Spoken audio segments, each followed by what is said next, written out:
c'est de la folie. Vous pouvez le faire avec du riz basmalique, pardon. Moi, personnellement, je préfère le riz fanfretonnet. Bah ouais, Ah moi ouais. c'est le riz paille. Ah, je connais pas. Et vous, Gauthier, Aurélie, est-ce que vous aimez le Prismoto? Je savais pas que maintenant on mangeait du riz sur une moto, mais ça va. Prismoto, bah t'as compris les jeux de mots, vous avez compris à la maison les jeux de mots, car elle nous a fait un mélange de la mer Baltique et du riz basmati, ça donnait du riz Masmaltique. masmatique. Et alors, attendez... Asthmatique? Non, pas. Masmatique. Masmatique. Alors, attendez, il faut que je... Oula, qu'est-ce qu'il nous Non, mais parce que- En live, non, mais quand même. moi, je vais vous faire une sacrée annonce à la fin de ce AJA 114. Si vous restez avec moi, oui, c'est un test de grossesse. Ai-je ovulé? Suis-je enceinte? Vous l'apprendrez si vous restez jusqu'à la fin de ce AJA 114. Tu vas être tata?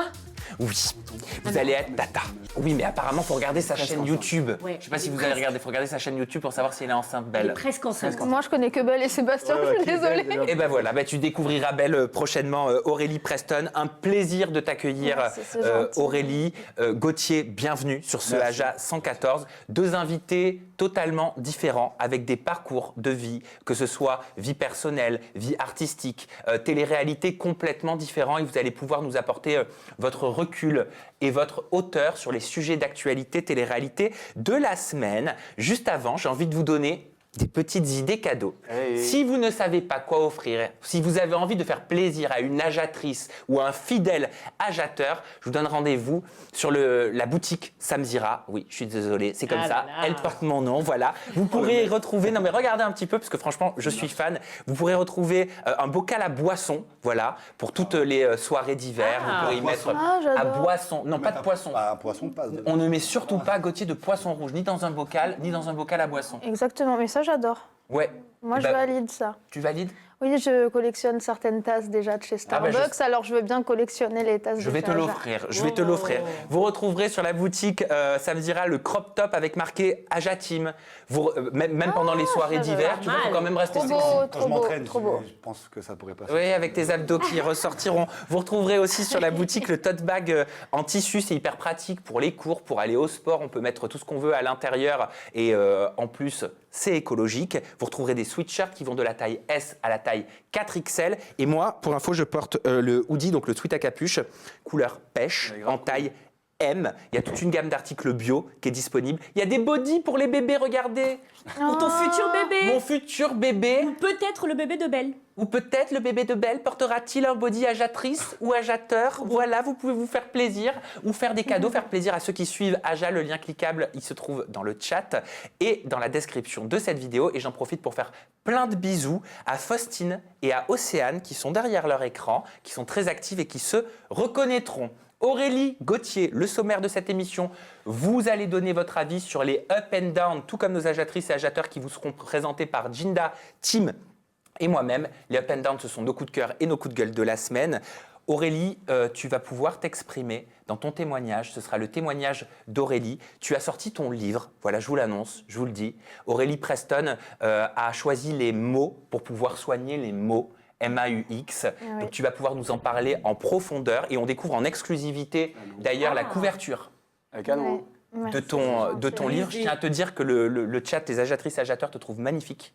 C'est gentil, C'est les merci. témoignages, c'est les retours que j'ai. C'est adorable. Voilà, donc ça tu as me déjà fait- beaucoup de soutien, beaucoup d'amour. Tout le monde trouve que tu as Merci. bonne mine et tu reçois énormément d'amour, Aurélie. Je vous aime très Et fort. j'aimerais juste qu'on puisse réafficher la couverture du livre d'Aurélie qui s'appelle Brisé, qui est disponible sur Amazon à partir de vendredi, dans lequel vous découvrirez tout. Voilà, du berceau jusqu'à aujourd'hui, sans concession. Aurélie, tu te livres sur tout et tu vas te livrer au travers du témoignage. Qu'est-ce que vous pensez de cette couverture? Tour de canapé, Jinda. En fait, c'est très parlant. Il en faut juste un peu briser déjà, et puis on voit un morceau de verre brisé et le reflet surtout dans le miroir. Je pense que parce que voilà, on a tendance à être brisé de l'intérieur, surtout quand on se regarde dans un miroir. Tout est bien réfléchi et je la trouve très belle cette Tim. couverture. Ben, elle a tout dit, mais effectivement, c'est très joli aussi. Je m'attendais Merci. pas du tout à ça. Et c'est toi qui l'as imaginé comme ça ou bien tu as été Oui. aidé par, Je l'ai imaginé comme ça, mais en fait, ce qu'il faut savoir, c'est que cette photo, elle date d'il y a maintenant 4-5 ans. Ok. Et que bizarrement, en fait, je l'ai trouvée tellement parlante pour le livre. Je me suis dit non, en fait, je l'ai déjà à la couverture. Sans m'en rendre compte, je l'avais déjà. Et quand avec Lou, qui est donc une personne de mon équipe que j'adore et et qui est aussi co-auteur avec moi du livre. On s'est mis de suite d'accord, on a dit c'est tellement parlant. Gauthier, ton œil sur la couverture. Alors moi, je trouve ça très joli, mais même au-delà de ça, parce que je la connais un petit peu, on a un petit peu parlé autre que là où on vous est connaissez? actuellement. Oui, on se Oui, connaît, on se de connaît. Genève. Ouais, je lui avais acheté 2-3 protéines quand J'avais j'étais une boutique de sportive. protéines et elle venait, à l'époque où elle était encore bien costaud, acheter de la Ouais. protéine. Ouais. Mhm. Donc tout ça pour dire que je connais un petit peu sa vie sans avoir lu le livre et c'est vrai que c'est impressionnant. Enfin, c'est juste un truc de fou, quoi. Donc, Et après le témoignage justement que tu partageras, ça ce sera en milieu d'émission, juste après les Up and Down, tu passeras, Gauthier, sur le grill de la question qui tue. Aïe, aïe, aïe. Et Aurélie, je sais que tu as Je une passe. question aussi pour Gauthier. Oui, mais je veux tuer personne. Ah ben non, ah ben non, mais jamais Ça, de la faut vie, éviter. tu vois, jamais Non, de la jamais vie. de la vie. Voilà, et on parlera justement de la notion de vie, et je sais que tu en parleras en toute transparence. Ouais. Allez, sans transition aucune, c'est le Up and Down. Jinda, c'est Oui. toi qui ouvre les festivités. Gauthier, Aurélie, soyez très attentifs parce que Jinda va vous présenter son coup de cœur de la semaine. Ouais. Et moi, mon up cette semaine, c'est le casting de la nouvelle saison des Apprentis Aventuriers. C'est qu'à l'état de rumeur, hein, ce que je vais annoncer. Mais voilà, il a été annoncé sur les réseaux sociaux qu'on pourrait retrouver cette année Fanny et Jessie. On valide? On valide. Moi, je valide Tu le totalement. connais? Fanny, c'est une amie à moi, je l'adore. Je l'adore et je la connaissais avec Nani, on s'est rencontrés dans la villa. Et je l'adore, elle habite à Alès. Oui, c'est vrai. Donc, Et moi, voilà. moi, comme j'ai dit sur une précédente émission, et je le redis, peut-être que tu me rejoindras, j'espère, parce qu'elles avaient fait une pause télé-réalité pendant un moment, que leur couple, parce que leur couple, il est beau, Leur couple, tu sais elles l'ont caché longtemps. je sais, mais bien Elles sûr l'ont que je caché longtemps et c'est justement un couple qui est sincère et je veux pas que la télé-réalité les brise. C'est exactement ce que j'ai dit il y a 15 jours. Ah bah, Je on n'ai n'est pas pas, amis pour rien. je n'ai pas envie que du sale soit mis entre elles. Exactement. Voilà, pour la lumière, pour le buzz. Pour le buzz. Il y a eu trop d'histoires comme ça. Il faut arrêter. Non, mais je pense qu'elles sont assez intelligentes pour pas tomber dedans. On espère en tout cas. On espère. Ensuite, on retrouve le couple Nicolas et Laura. Vous connaissez, vous validez? Ouais. Ouais, Nicolas, habitués, quoi. Lodina, Laura Lampica, tu Bah, les moi, connais, je vous les connais connaissez Nicolas, revu, il déjà a fait vu, les ouais. anges avec moi. Ah oui, Nicolas Lodina, il avait fait les anges avec toi. Oui.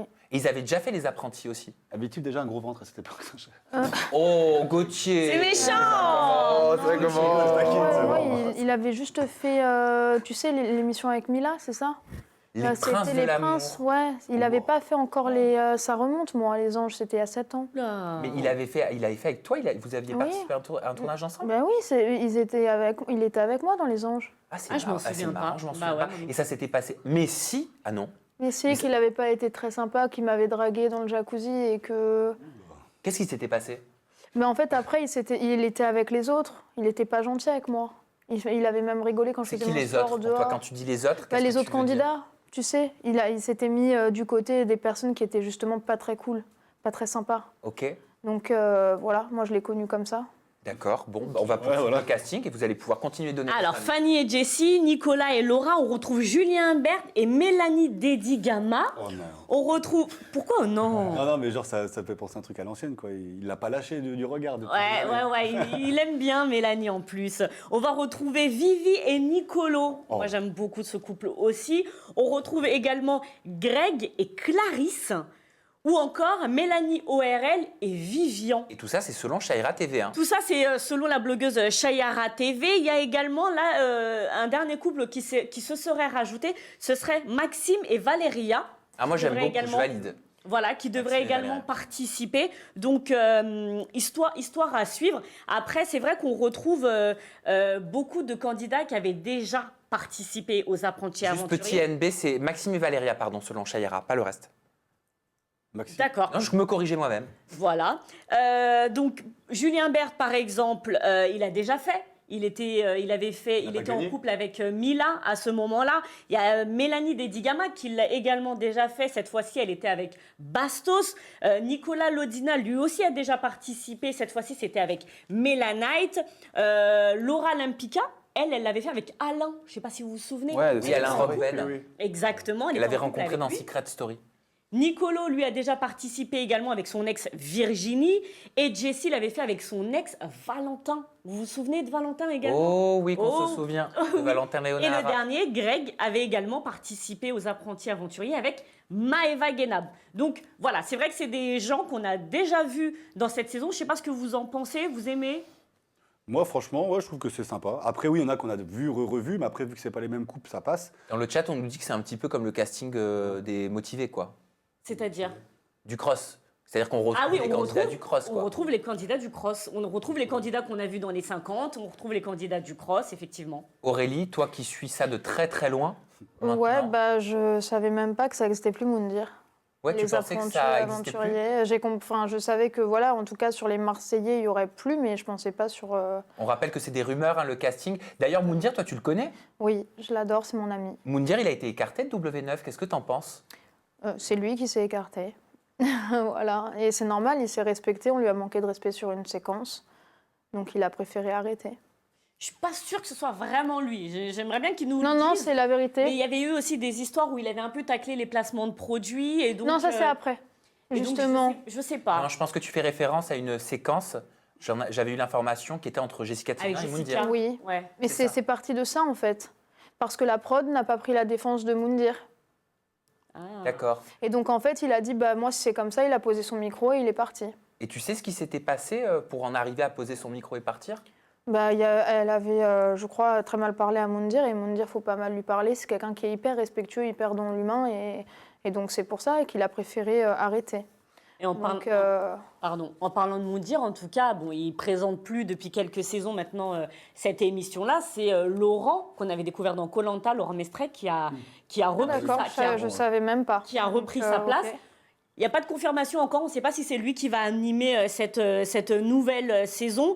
Et il y a un tweet que j'ai trouvé qui dit « Franchement, W9, vous auriez dû diffuser une saison des apprentis aventuriers tout de suite après les 50. Le cross cette année est nul. L'année prochaine, demandez au public de faire le casting. Cette année, l'émission est catastrophique. » On dirait que c'est moi qui l'ai écrit ce tweet. En vrai, parce que, t'as vu j'allais dire. Parce que c'est vraiment ce que je pense. Alors, est-ce que vous pensez que justement, les audiences, les audiences vont être au rendez-vous, selon vous? Mais déjà, je pense que le fait qu'il n'y ait pas Moundir, parce que moi, j'ai fait la saison des Marseillais où c'était la première intervention de Moundir quand même. Dans le cross, oui. Le cross? Non, Les Marseillais. Dans les VS, Marseillais, non. dans les Marseillais, en Thaïlande. Il y avait il faisait des C'est comme ça en fait qu'il a démarré. C'est en fait grâce à ça qu'on a fait 48 heures de survie sur Koh-Lanta. J'ai d'ailleurs mangé un insecte manquéphobique, donc je me rappelle très bien. Mais ce que je veux dire, c'est que pour moi, c'est en fait toute l'âme de cette émission, c'est Moundir. Donc en fait, s'il n'est plus là, pour moi, ça a perdu de son charme. dénature en fait, pour parce toi, que l'émission. pour moi, ça dénature pour moi l'émission, parce que vraiment Moundir, c'est. Enfin, je dis pas ça parce que c'est mon ami, puisque je l'ai rencontré justement dans ce moment-là. Et c'est quelqu'un qui est vraiment aventurier, qui y va, qui a de la réflexion sur justement les épreuves, sur plein de choses.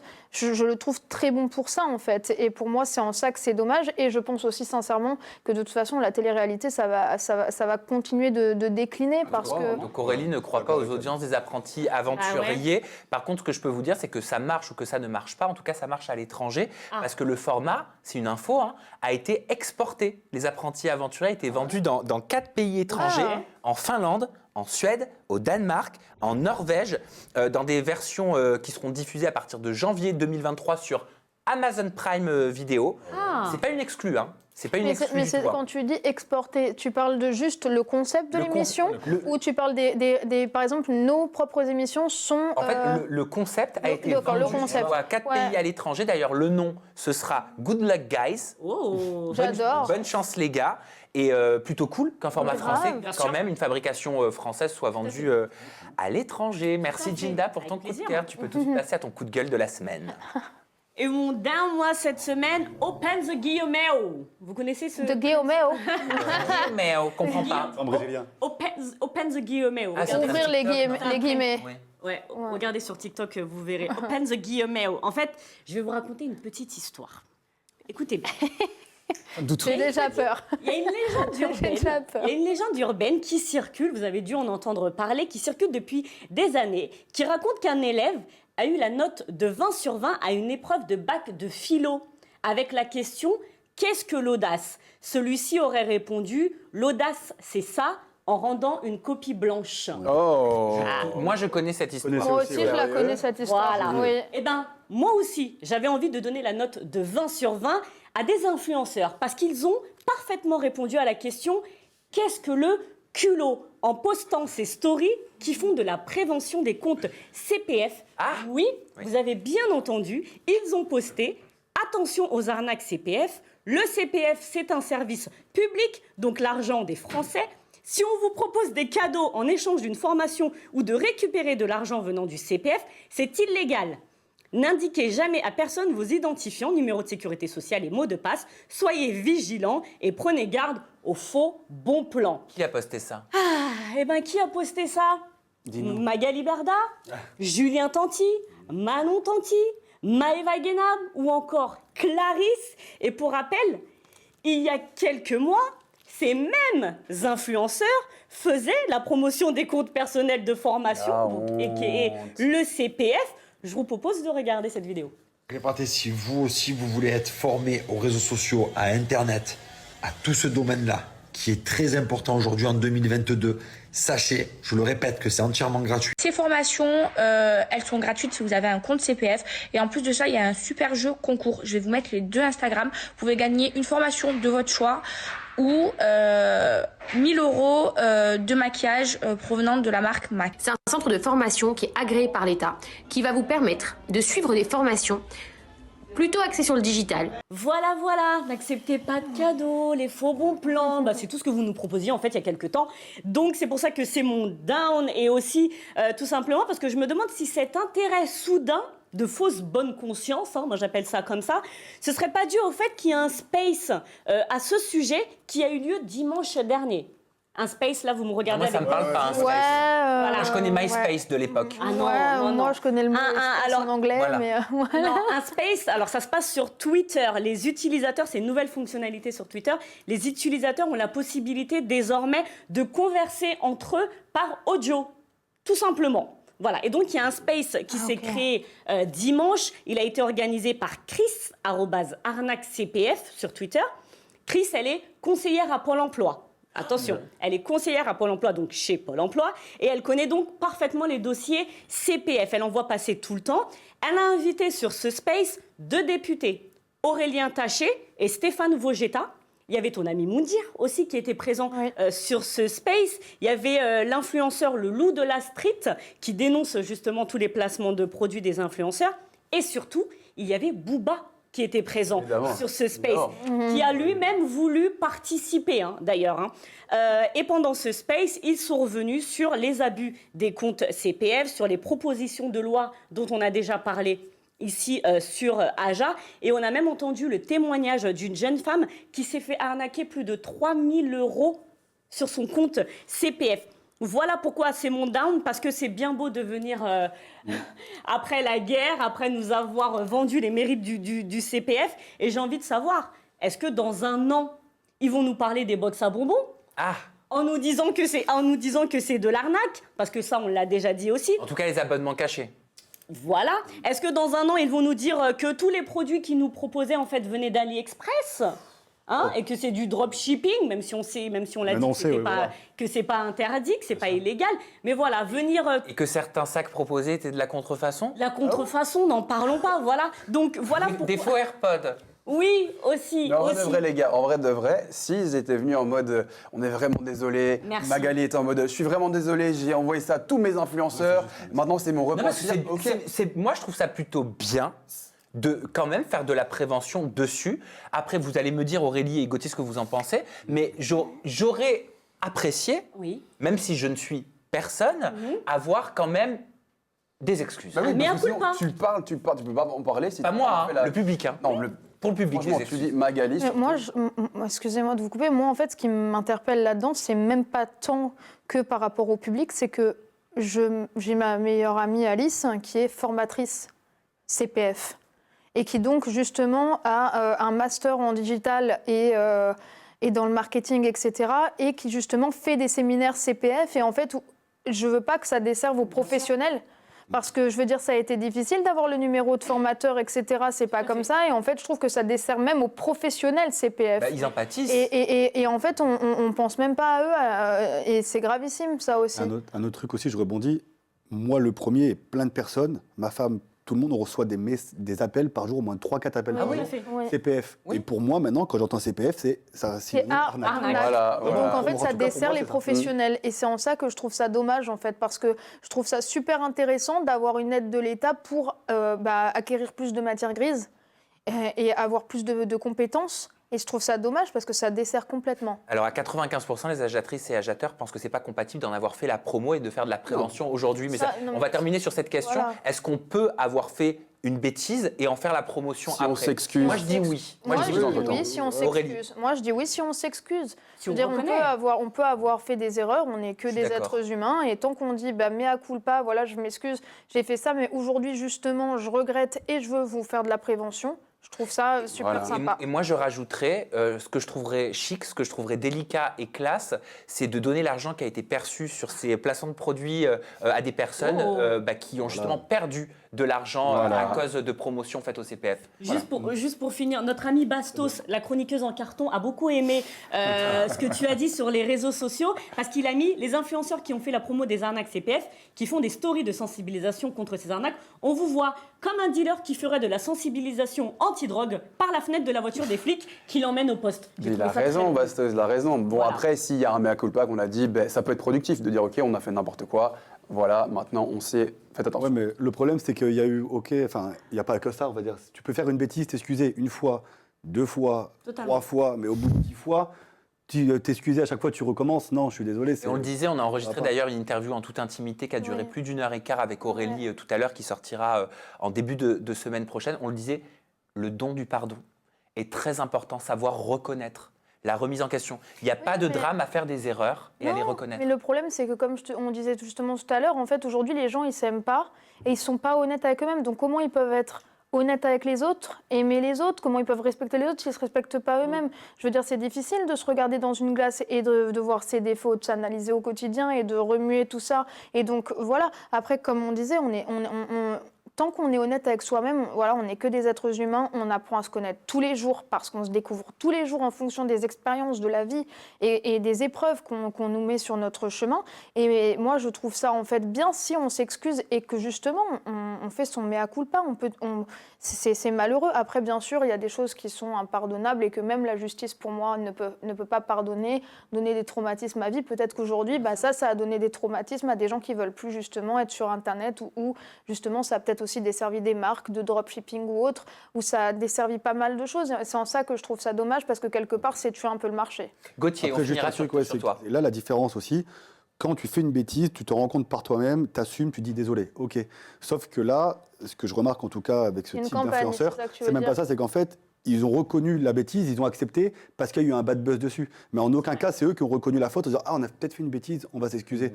Il y a eu un bad buzz, on fait un message écrit qui a la copier-coller qu'elle a envoyé à tous ces influenceurs C'est qui ça. étaient dans le Non, on ne buzz. sait pas qui il a envoyé le message. Ouais, bon. Prennent 9 millions d'euros quand même de préjudice, cette histoire de CPF. De Donc, CPF. Ouais, oui. faites attention. Ok, merci Jinda pour ton coup de cœur et ton coup de gueule de la semaine. Je vais passer au mien, je vais vous partager mon up. Et alors, quelle histoire, je ne sais pas si tu as suivi Aurélie, peut-être que tu as suivi Gauthier, les histoires qui se passent entre Kevin et Carla, qui ont commencé leur carrière dans les Marseillais. Moi, j'ai fait ma saison des Marseillais avec Kevin, il était nouveau dans ma saison. Ah, et c'était le oui. petit Que de nouveau tout de le ta monde. Oui, saison. il y avait Anthony. En Thaïlande.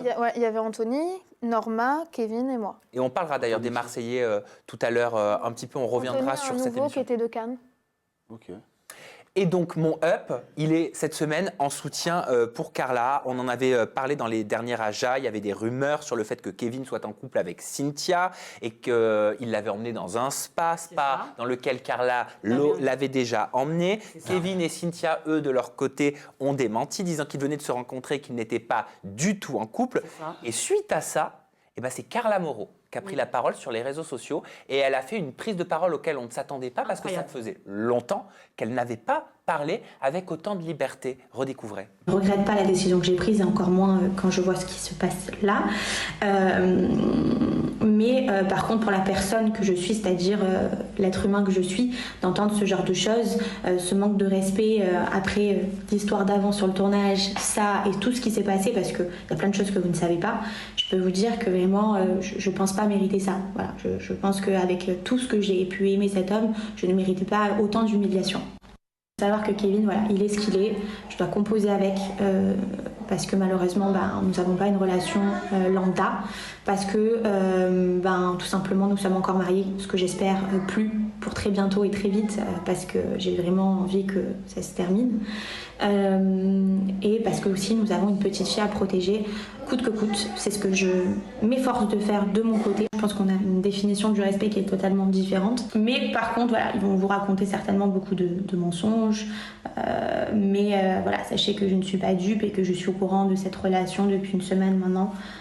Où ils se sont rencontrés sur Paris la première fois. Donc il n'a trouvé rien d'autre que de l'emmener à l'hôtel où je lui avais offert le 23 septembre, c'est-à-dire un mois et demi. Hein. C'est pas tracasser la tête, il a été là où il connaissait. Voilà, classe jusqu'au bout.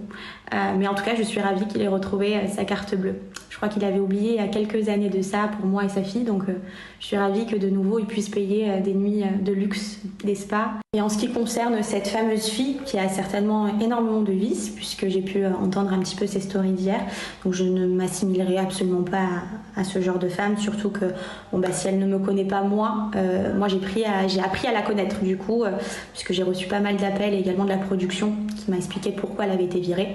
Donc bien sûr pour substance illicite. Voilà, donc qu'elle fasse ce qu'elle veut, ça ne me concerne pas à moi.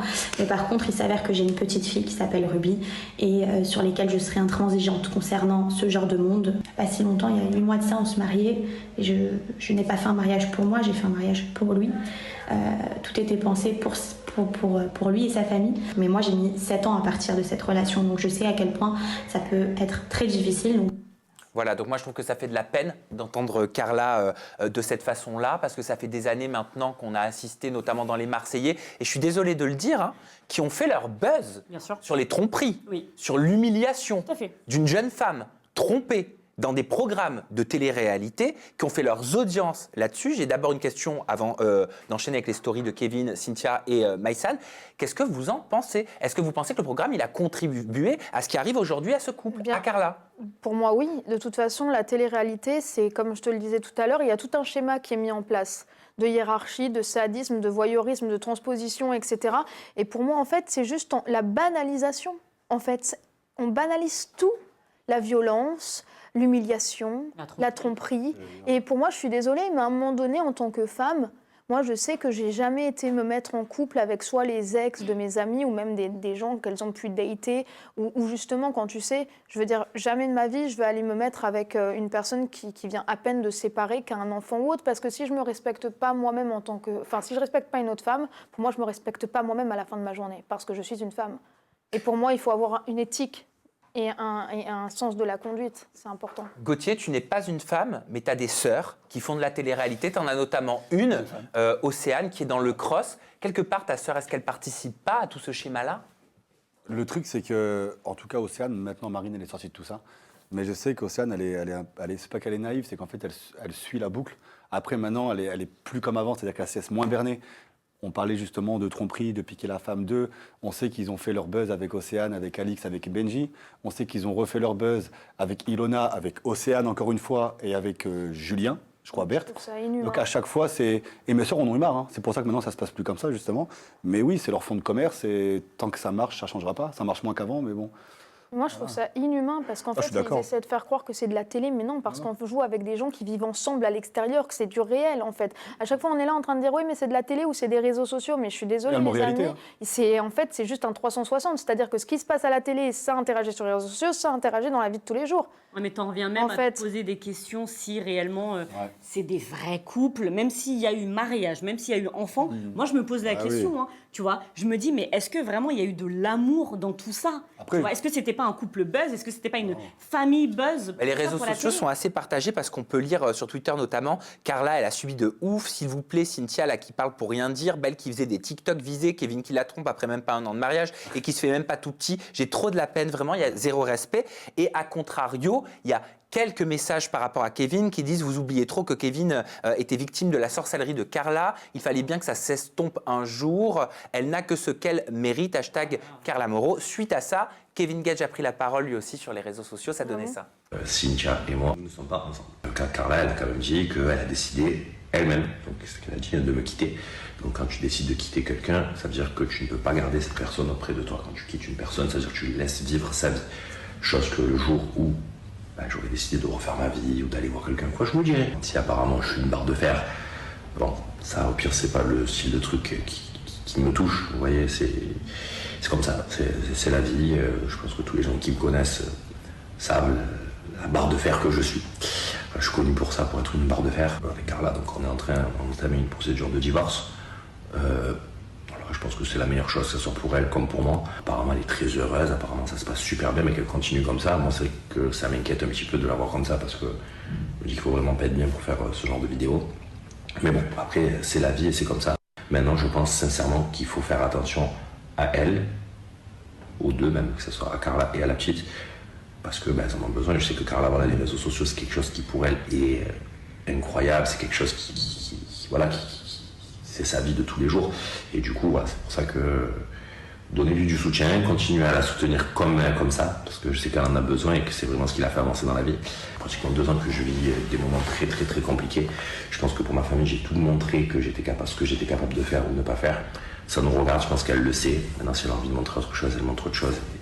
C'est son libre choix. Une personne face à elle n'aide pas à être discret. Je pense qu'elle est mal placée pour parler de ça à ce moment-là, parce que je pense qu'avoir été quelqu'un de très très très discret, pour son bien à elle personnel, c'était pour le bien de ma fille aussi, ce que je fais. Donc, pas super bien placé pour dire ce genre de choses. J'aime pas trop le fait, j'entends la décrédibilisation du discours d'une personne qui a pris ses réseaux sociaux, qui a beaucoup subi, qui a rien dit pendant longtemps, qui avait le droit de s'exprimer alors que les gens parlaient à sa place. Il y a eu des révélations de Paga, il y a eu Cynthia, il y a eu Maïsan, il y a eu tout un tas de personnes, il y a eu Té Le Sang, même Netflix avait fait un repost, elle a jamais rien dit, aujourd'hui elle prend la parole, elle a le droit. Complètement. Elle a le droit, c'est pour ça que c'est mon up. Un truc qu'elle a dit, c'est « j'ai mis 7 ans à partir de cette relation ». Donc, ça rejoint à ce que tu disais. En fait, ces couples, c'est quoi? C'est vraiment vrai. Parce que ça fait 7 ans qu'elle voulait partir de la relation. En ce temps, il y a eu un bébé, il y a eu un mariage. Mais il y a une vraie souffrance, tu vois, qui est réelle. Donc, les gens qui sont en train de manger leur popcorn en mode « ouais, drama, drama », en fait, tu as une femme qui souffre de ouf. Et comme tu l'as dit, il y a eu plein de pics, en fait, qui sont passés comme ça. Même quand il parle là maintenant, il l'insulte pas. Mais il fait des trucs en zooms comme ça, tu vois, des méprisants. Il laisse quand même sous-entendre qu'il l'a protégé sur certaines choses. Donc, est-ce qu'il ne parle pas de cette histoire de sorcellerie? Parce qu'on sait que, rappelez-vous, il était parti à Dubaï, rencontrer Marc Blatta, et que ces fameuses vidéos, au final, n'étaient pas sorties. Il y avait des vidéos, des audios qui devaient sortir. Donc, est-ce qu'il ne dit pas quelque part qu'il l'a protégée? Et Carla, je suis désolée, mais si ça fait 7 ans qu'elle a envie de partir et qu'elle n'a pas réussi à partir, c'est peut-être parce que oui, elle est restée pour des raisons qui lui sont propres. Mais moi, ce que je ne comprends pas non plus, c'est prendre la parole là, maintenant, après toutes ces années, pour dire j'ai voulu partir, je n'ai pas pu partir, on a une petite fille, etc. Cette histoire de tromperie, elle date d'il y a quelques mois. Elle est restée avec Kevin tout ce temps. Et là, si elle a décidé de partir, c'est peut-être parce que ça a été exposé au grand jour. Peut-être qu'il y a des choses qu'on ne sait pas. Oui, Aurélie. Moi, je pense sincèrement qu'en fait, ce n'est pas une question que de ce couple-là. Mais aujourd'hui, si on regarde la plupart des couples, c'est quoi un couple aujourd'hui? Je suis désolée, mais en fait, la plupart des gens, vu qu'ils ne veulent pas bosser sur eux et qu'ils ont des failles narcissiques liées à l'enfance et à leur traumatisme, ils se mettent dans des relations toxiques, comme leur environnement quand ils étaient jeunes, parce qu'ils sont habitués à ça. Et en fait, à chaque fois, ils se disent « Bon, si on fait un bébé, ça va aller mieux. Si on va se marier, on va aller mieux. » Et en fait, on est dans un schéma toxique, en fait, où les gens, comme je disais, ne s'aiment pas eux-mêmes, donc ils ne peuvent pas aimer les autres. Et ça part simplement de là. Et le problème de l'honnêteté aussi, parce que tu as plein de gens qui justement n'osent pas forcément faire leur coming out et qui vont se mettre en couple pour entrer dans un schéma alors qu'ils aiment le sexe opposé et qui, en tout cas, pour moi, s'auto-violent tous les jours en s'infligeant de faire l'amour avec quelqu'un qu'ils n'aiment pas ou avec le sexe opposé qu'ils n'aiment pas. Et donc pour moi, tout ça, en fait, c'est une vraie question, encore une fois, générationnelle et pas que sur un couple de télé-réalité.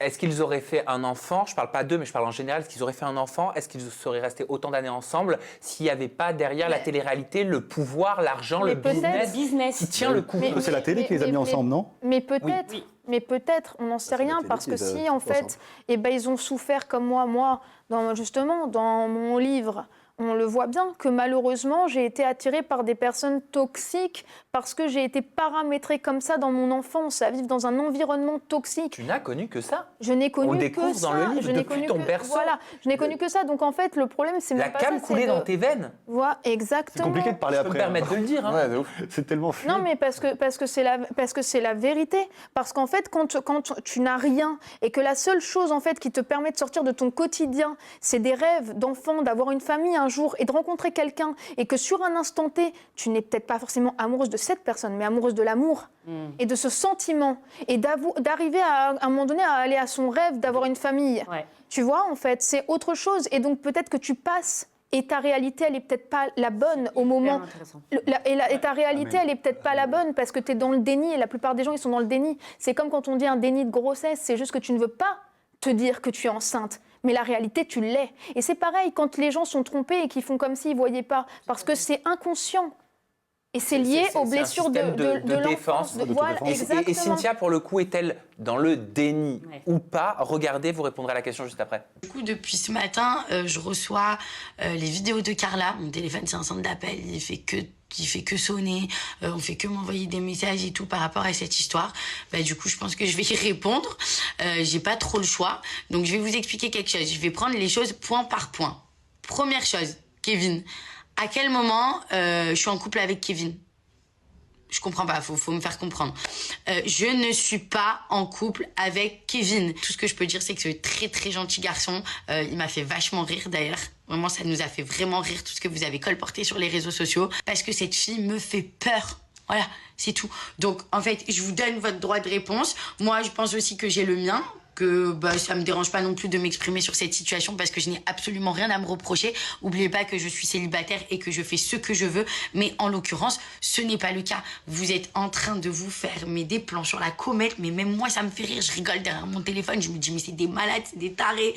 Bref, ça pour dire que les gens, arrêtez de parler de moi, s'il vous plaît. M'associez pas au nom de Carla parce que ça me fait vraiment flipper. Vraiment, elle me fait vraiment peur. Qu'est-ce que vous pensez de sa prise de parole? Et après, on passe à Maïsan. Moi, je pense juste un truc, c'est que là, elle a fait une story sur Instagram. TikTok. Elle s'est fait TikTok juste pour gagner un peu d'argent, je pense, avec TikTok. Ça, c'est une story qu'elle a fait. En vrai, c'est sur Instagram, normalement, ce type de story. Je suis sûr, elle a dû teaser. Je vais répondre sur TikTok. Elle a fait un TikTok. Elle s'est pris peut-être 2000 €, peut-être, je sais pas il y avait combien de vues. C'est ta supposition. C'est pas si elle fait partie du programme bêta. Oui, on parlait de dire elle me fait peur. C'est encore une fois faire un petit pic à la sorcellerie. Voilà, comment elle s'appelle? Carla, elle a eu l'information selon elle que ça faisait une semaine au moment où elle a fait sa prise de parole, en tout cas, que Cynthia et Kevin se fréquentaient. Donc elle avait envie de le dire, elle le dit. Si maintenant Cynthia dit le contraire, libre à elle. Mais j'aime pas trop vous arrêtez de parler de moi, arrêtez de parler de moi. Alors que c'est tout ce qu'elle veut. Bah oui. Il y a Maïsan qui a pris la défense de Carla, regardez. Je viens d'avoir une idée de start-up de fou, vous me dites ce que vous en pensez. J'ai envie d'ouvrir une agence de répartie pour influenceurs. Parce qu'en fait, je me rends compte qu'il y a une vanne disponible pour toute la télé-réalité, c'est la musique d'Harry Potter. Ça fait 7 ans quand même. Sur 50 candidats de télé-réalité, vous avez trouvé qu'une blague. Soyez innovants, par pitié, parce que c'est plus marrant en fait, à un moment donné. Je vous écris, moi, les blagues, la répartie, que ce soit un peu vivant. Moi, je la connais pas, mais à chaque fois qu'on la montre ici, elle me fait rire. Ouais. Oui, à chaque fois, je t'entends Elle me rire. fait trop rire, cette meuf. Bon, depuis, de toute façon, Kevin a rejoint le Qatar. Oui. Il s'est rapproché, il est avec Thibaut, avec Paga, avec Julien Tanti pour la Coupe du Monde. Donc, ils se sont rapprochés. Ils vont certainement s'expliquer. Et on le disait, je crois, il y a 2 semaines, on disait, Kevin va-t-il retourner dans les Marseillais? Et ça a été, en tout cas, une pensée, une question soulevée également par la blogueuse Mayamo qui se pose sérieusement la question. Voilà, c'était pour mon up de soutien à Carla. Okay. Je vais tout de suite passer à mon down. Merci. Et mon down, il est pour Simon Castaldi. Oh. Mais Simon Castaldi, attention, c'est un petit down, parce que vous savez que moi, Simon Castaldi, je le trouve très sexy. Oh. Oui, je le trouve très choupinou. Envie de le pécho? Non, j'ai pas envie de le pécho, mais j'ai par contre envie de remettre la télé au milieu de la réalité. D'accord. Vous allez comprendre pourquoi. Alors, la semaine dernière, nous avions en invité Natania sur ce plateau. Tu connais Natania? Oui. Tu connais aussi Gauthier, Natania? Et elle s'exprimait sur sa relation avec Simon Castaldi avant d'être avec Adixia, selon elle, ce qui n'a pas plu à Simon. Il a donc décidé de s'exprimer en story. Vous allez voir la vidéo, on revoit le passage de Natania et la réaction de Simon juste après. On s'est un peu fréquenté. Moi, je le trouve beau, Simon. Ah non. Ah, je le trouve sexy. J'ai le droit. Bah oui, t'as le droit. Enfin. T'as le droit de trouver Simon sexy. Attends, si t'es sorti avec lui une semaine, c'est qu'il t'a plu? On n'est pas vraiment, bof quoi. Pas tant que ça. Hein. Et alors, cette semaine? Mais il était très drôle. Je trouve que c'est quelqu'un qui est très drôle et grave à l'écoute. Il t'a mal parlé? Il m'a mal parlé à moi, il a mal parlé à d'autres gens que j'ai pas apprécié dans le cadre d'un travail, j'ai vraiment pas apprécié ça.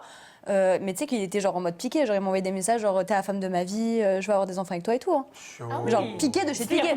Ça veut dire que je trouve qu'on parle quand même beaucoup de moi sur ce plateau, de ce Sam à qui j'ai rien personnellement. Moi, c'est une personne que je connais pas, qui a beaucoup voulu que je vienne dans ces plateaux pour réagir et pour faire des interviews ou quoi, que j'ai jamais accepté. Parce que je trouve pas que ça soit glorifiant d'aller chez toi. Parce que souvent, on balance des choses, il faut qu'il y ait un peu de choses croustillantes et tu pousses un peu à la faute. Et moi, j'aime pas ça. Enfin, j'ai pas besoin de ça, en fait, pour rester dans le game, quoi, ou pour avoir des vues ou quoi. Mais voilà, peut-être que d'autres en ont besoin, c'est pour ça qu'ils le font et ils ont le droit de le faire. Je jette pas la pierre. Et voilà, mais juste, j'aimerais qu'on me tienne au courant de ce qu'on dit sur moi. Comme c'est souvent faux, en plus, ça serait cool. Tu notes quoi? Je note parce qu'il a dit, on dit c'est souvent faux ce qu'on dit sur lui apparemment. Je note. Moi, et je reviens après suis dessus. Pas d'accord. Franchement, cette émission, je l'adore. J'ai été la première à faire d'ailleurs en toute intimité. Donc je suis désolée, je ne suis pas d'accord. Si les gens veulent venir faire du clash ou autre, tu leur mets pas le couteau sous la gorge. Hein. Sam, celui qui interviewe, c'est celui qui critique pas, et qui ne boit pas. Donc, à un moment donné, moi, j'ai juste envie de sourire parce que je suis désolée, c'est pas vrai ce qu'il dit. Et je trouve que justement, on est tout le temps en toute sincérité entre nous. Maintenant, si les gens veulent faire du buzz, si les gens veulent en profiter, ils le font. Mais c'est propre à eux-mêmes. Il faut arrêter, en fait, de dire ça. Je suis pas d'accord avec cette personne. Il a le droit de le penser. Mais il a le droit de le penser. Je trouve pas que ça soit glorifiant d'aller chez toi. Mais c'est vrai que je trouve aussi que c'est très glorifiant, par exemple, de tromper Giuseppa dans Les Marseillais. Aïe, aïe, aïe. C'est vrai que c'est très glorifiant d'avoir des coups de nerfs contre sa copine, tu sais, dans les 50. Aïe, aïe, aïe. Ou alors, c'est très glorifiant d'avoir un petit coup de sang, là, comme ça, contre Tristan. Je sais pas si vous vous en souvenez. Je me rappelle. Dans le cross, où d'un coup, comme un lâche, il se met à courir comme ça. Non, mais c'est pas méchant comme un lâche, mais il s'arrête parce que personne l'arrête. Mais je trouve pas ça glorifiant non plus. Mais moi, ce que je comprends pas, c'est juste que si tu ne veux pas mettre en lumière une émission, pourquoi tu en parles ? Parce que tu vois, moi, ils ont tout fait pour que je quitte la télé-réalité, mais ils m'ont donné tellement de séquences qu'ils m'ont fait exister et vivre dans le programme. Mais quand tu n'en as pas envie de répondre, est-ce que tu m'as déjà vu répondre à quelqu'un qui m'intéressait Jamais. pas ? Non, je suis désolée. Donc pourquoi, en fait, buzzer sur une émission qui est soi-disant pas glorifiante ? Non, puis en plus, t'as rien dit de méchant. Enfin, en plus, t'as rien dit de méchant. Après, Nathanaël, Gauthier, Aurélie, quoi qu'il arrive, je suis toujours responsable. J'ai fini par l'accepter. Non, mais je comprends pas. Non, mais je comprends pas, en fait, pourquoi tu es toujours responsable. Parce que si tu valorises quelqu'un en disant que tu le trouves très sexy et que la personne dit que... Il a pas retenu ça. Ah, ça, il a pas retenu. Il dit souvent, on balance des choses en parlant d'Aja. Il faut qu'il y ait un peu des choses croustillantes, il pousse un peu à la faute, et moi, j'aime pas ça. J'ai pas besoin de faire ça pour rester dans le game. Attends, juste une petite question. Le père de Simon Castaldi, si je me trompe pas, c'est bien Benjamin Castaldi. Ouais, Benji. D'accord. Benjamin Castaldi, il est bien dans l'émission TPMP. Tout à fait, tous les soirs. Ok. Ben voilà, c'était juste ça que je voulais dire. Ok. Et encore une fois, l'excuse qui ressort, c'est Sam, c'est une personne qui a beaucoup voulu que je vienne dans ces plateaux pour réagir et pour faire des interviews que j'ai jamais acceptées. Donc voilà, moi j'entendais des... Tu l'as couru après apparemment. Comme un coq qui gonfle le torse. Et ben moi je trouve que Simon gonfle la réalité parce que moi j'aime les choses factuelles. Et en fait, ma petite Marine avec qui je travaille, j'ai vu sur Instagram qu'elle l'avait contacté exactement le 20 novembre, une fois, 2020, en lui proposant gentiment de venir dire en interview. Il avait de lui-même d'ailleurs tout de suite envoyé son numéro de téléphone en disant tiens, ce sera plus pratique. Voilà. Et quelques mois après, moi, une fois, le 2 mars 2021, sur WhatsApp, je l'avais relancé. Je trouve ça plutôt valorisant d'inviter quelqu'un. Voilà. Je préfère être invité plutôt que d'avoir la porte fermée. Et c'est étrange parce que j'ai réécouté les audios qu'on avait échangés avec Simon. Et dedans, il me disait qu'il n'était pas contre venir, mais que par contre, il y avait des personnes qui lui déconseillaient de venir me voir. Voilà, et qu'il avait peur, en venant, de se faire griller. Voilà. Et il m'expliquait dans les audios que la personne avec qui devait en parler, c'était Magali, donc son agent, que c'était sa grande sœur dans le milieu, et il me disait que c'était elle qui avait la voix suprême. Donc au vu de son récent discours, moi j'y vois deux possibilités. Soit Simon me mentait, soit Simon ment au public, mais dans les deux cas, je trouve pas ça très glorifiant. En fait, il est comme Ruby Nicar, il écoute au doigt et à l'œil ce qu'on lui dit quand on lui dit de pas aller là et il y va pas quoi. Mais pardon. Et c'est son droit. C'est son droit le plus strict. Après, je l'ai déjà dit, arrêtez avec cette histoire de il a voulu que je vienne, j'ai refusé, c'est pour ça qu'on me tacle dans l'émission, etc. Et d'ailleurs, c'est les invités qui parlent de vous. Nous aussi, des fois, on donne notre avis. Mais là, pour le coup, Simon, c'est pas Sam qui a mal parlé de toi ou parlé de toi tout court. C'est les invités. Donc, on ne va pas les bâillonner et leur dire non. Alors, lui, tu peux parler. Lui, tu ne peux pas parler. Simon, non, mais parce que je pense que certains ont l'habitude, en fait, qu'on leur dise tu dois dire ça, tu peux dire ça, ne dis surtout pas ça sur la prod. Donc, tu vois, si tu as l'habitude d'obéir au doigt et à l'œil, forcément, la liberté, tu la comprends plus. Et il a dit quand même, on dit des trucs souvent faux. Quand on a parlé de la mutuelle, c'était un petit peu vrai. Voilà, si tu veux t'exprimer là-dessus, tu es le bienvenu. Oui, mais ce serait d'ailleurs intéressant. C'est Gina qui te fait une proposition. Ce n'est pas ça. Ce n'est pas ça. C'est Gina. Tu es le bienvenu. Bon, ben voilà, c'était mon coup de cœur et mon coup de gueule. On va écouter avec attention celui de Tim. Tu vas nous partager ton coup de cœur de la semaine. Ouais, je vous parlais de mon up de la semaine. Mais c'est un up un peu prudent parce qu'il est sur Ayem Nour qui est accusé d'avoir récupéré son fils sans le consentement de Vincent Miclet, le père de son fils Aiden. Et donc en fait, j'ai mis en up parce qu'elle a apparemment obtenu la garde de son fils et son ex-mari s'est emparé de son compte Instagram pour accuser son ex-compagne Ayem. Donc je vais vous montrer l'extrait. Moi j'ai entendu parler de garde partagée. Hein. Moi j'ai vu que c'était qu'elle avait la garde de l'enfant. Après, ok, bah alors ça dépend des articles. Ouais, on va. Lundi matin, après avoir déposé mon fils à l'école américaine, sa maman Ayem Nour, en complicité avec sa mère Farida, l'a enlevé de l'école sans mon consentement. Et jusqu'à l'heure où je vous parle, nous n'avons aucune nouvelle d'Ayvin. Une plainte a été déposée aux autorités marocaines. Mon fils se trouve sur le sol marocain, mais je ne sais pas où. Quiconque puisse le voir ou le localiser, veuillez s'il vous plaît m'en informer. Merci. C'est chaud. Enfin, je vous fais un petit résumé des faits, comme ça on est dans le factuel. Donc Ayem aurait récupéré Ayvin, son enfant, à l'école en complicité avec sa mère Farida, sans le consentement de son père. Depuis, Ayem n'aurait pas donné de nouvelles. Vincent affirme avoir déposé une plainte. Le petit garçon se trouverait actuellement toujours sur le sol marocain. Ce n'est pas la première fois que le couple se déchire au sujet de la garde de leur fils. Ayem a déjà été accusé de non-présentation d'enfants par Vincent Miclet. L'enlèvement parental, entre parenthèses, ou la non-représentation d'enfants sont atteintes aux droits des parents, droit de visite, autorité parentale. Et rapidement, Ayem a donné sa version à elle des faits en exclusivité chez Cyril Hanouna avant de s'exprimer sur les réseaux sociaux. Donc je vais vous lire rapidement ce qu'elle a écrit, ce qu'elle a dit chez Cyril. Mes relations avec mon ex-mari sont chaotiques, pleines de chantage, de menaces, de dictature, de harcèlement psychologique. Donc c'est très grave ce qu'elle dit là. Ça fait des années que ça dure et que je m'efforce de garder un sourire accroché au visage pour faire bonne figure publiquement. Je me demande comment je ne me suis pas encore ôté la vie, dit-elle. Et elle révèle, comme j'ai dit, c'est elle qui le dit, qu'elle a obtenu la garde de son seul enfant. Donc ça, c'est d'après elle. Et il décide ensuite de s'exprimer sur les réseaux sociaux. Donc je vous laisse regarder l'extrait. 5 enfants, dont un petit dernier. Et le seul qu'il affiche sur les réseaux, c'est Ayvin. Pourquoi ? Pour m'atteindre moi. Si ce n'est pas de l'harcèlement, de la méchanceté, de l'intimidation, un moyen de me déstabiliser et de nous faire du mal, alors je ne sais pas ce que c'est. Étrange attitude. Pour un papa soi-disant aimant, bravo pour la sécurité de notre enfant. Belle mentalité. Hashtag jamais sans notre fils. Hashtag rend le passeport. Hashtag rend le carnet de santé. Hashtag harcèlement. Hashtag séquestration. Hashtag bloqué au Maroc. Hashtag pervers narcissique. Hashtag corrupteur. Hashtag cesse de payer les gens. Hashtag il y a des lois. Hashtag fausses accusations d'enlèvement. Hashtag laisse-nous partir. J8. Toute cette situation devient dramatique et dangereuse. Continuer de séquestrer le passeport de mon fils illégalement pour nous empêcher de rentrer en France est déjà très grave. En revanche, refuser de restituer son carnet de santé alors qu'Alvin a eu besoin de soins après s'être fait piquer par un insecte, cela relève désormais de la cruauté. Je vais désormais devoir révéler des informations que j'avais jusqu'ici gardées secrètes, payer des pseudo-blogueurs pour tenter de me pousser au ou je ne sais pas quoi ne fonctionnera jamais. Ma priorité reste mon enfant. Je me chargerai d'eux très prochainement. Tout cela n'a rien à voir avec l'enfant, mais bien avec une volonté de me nuire, de me harceler et de me faire céder à son chantage qui dure depuis des années.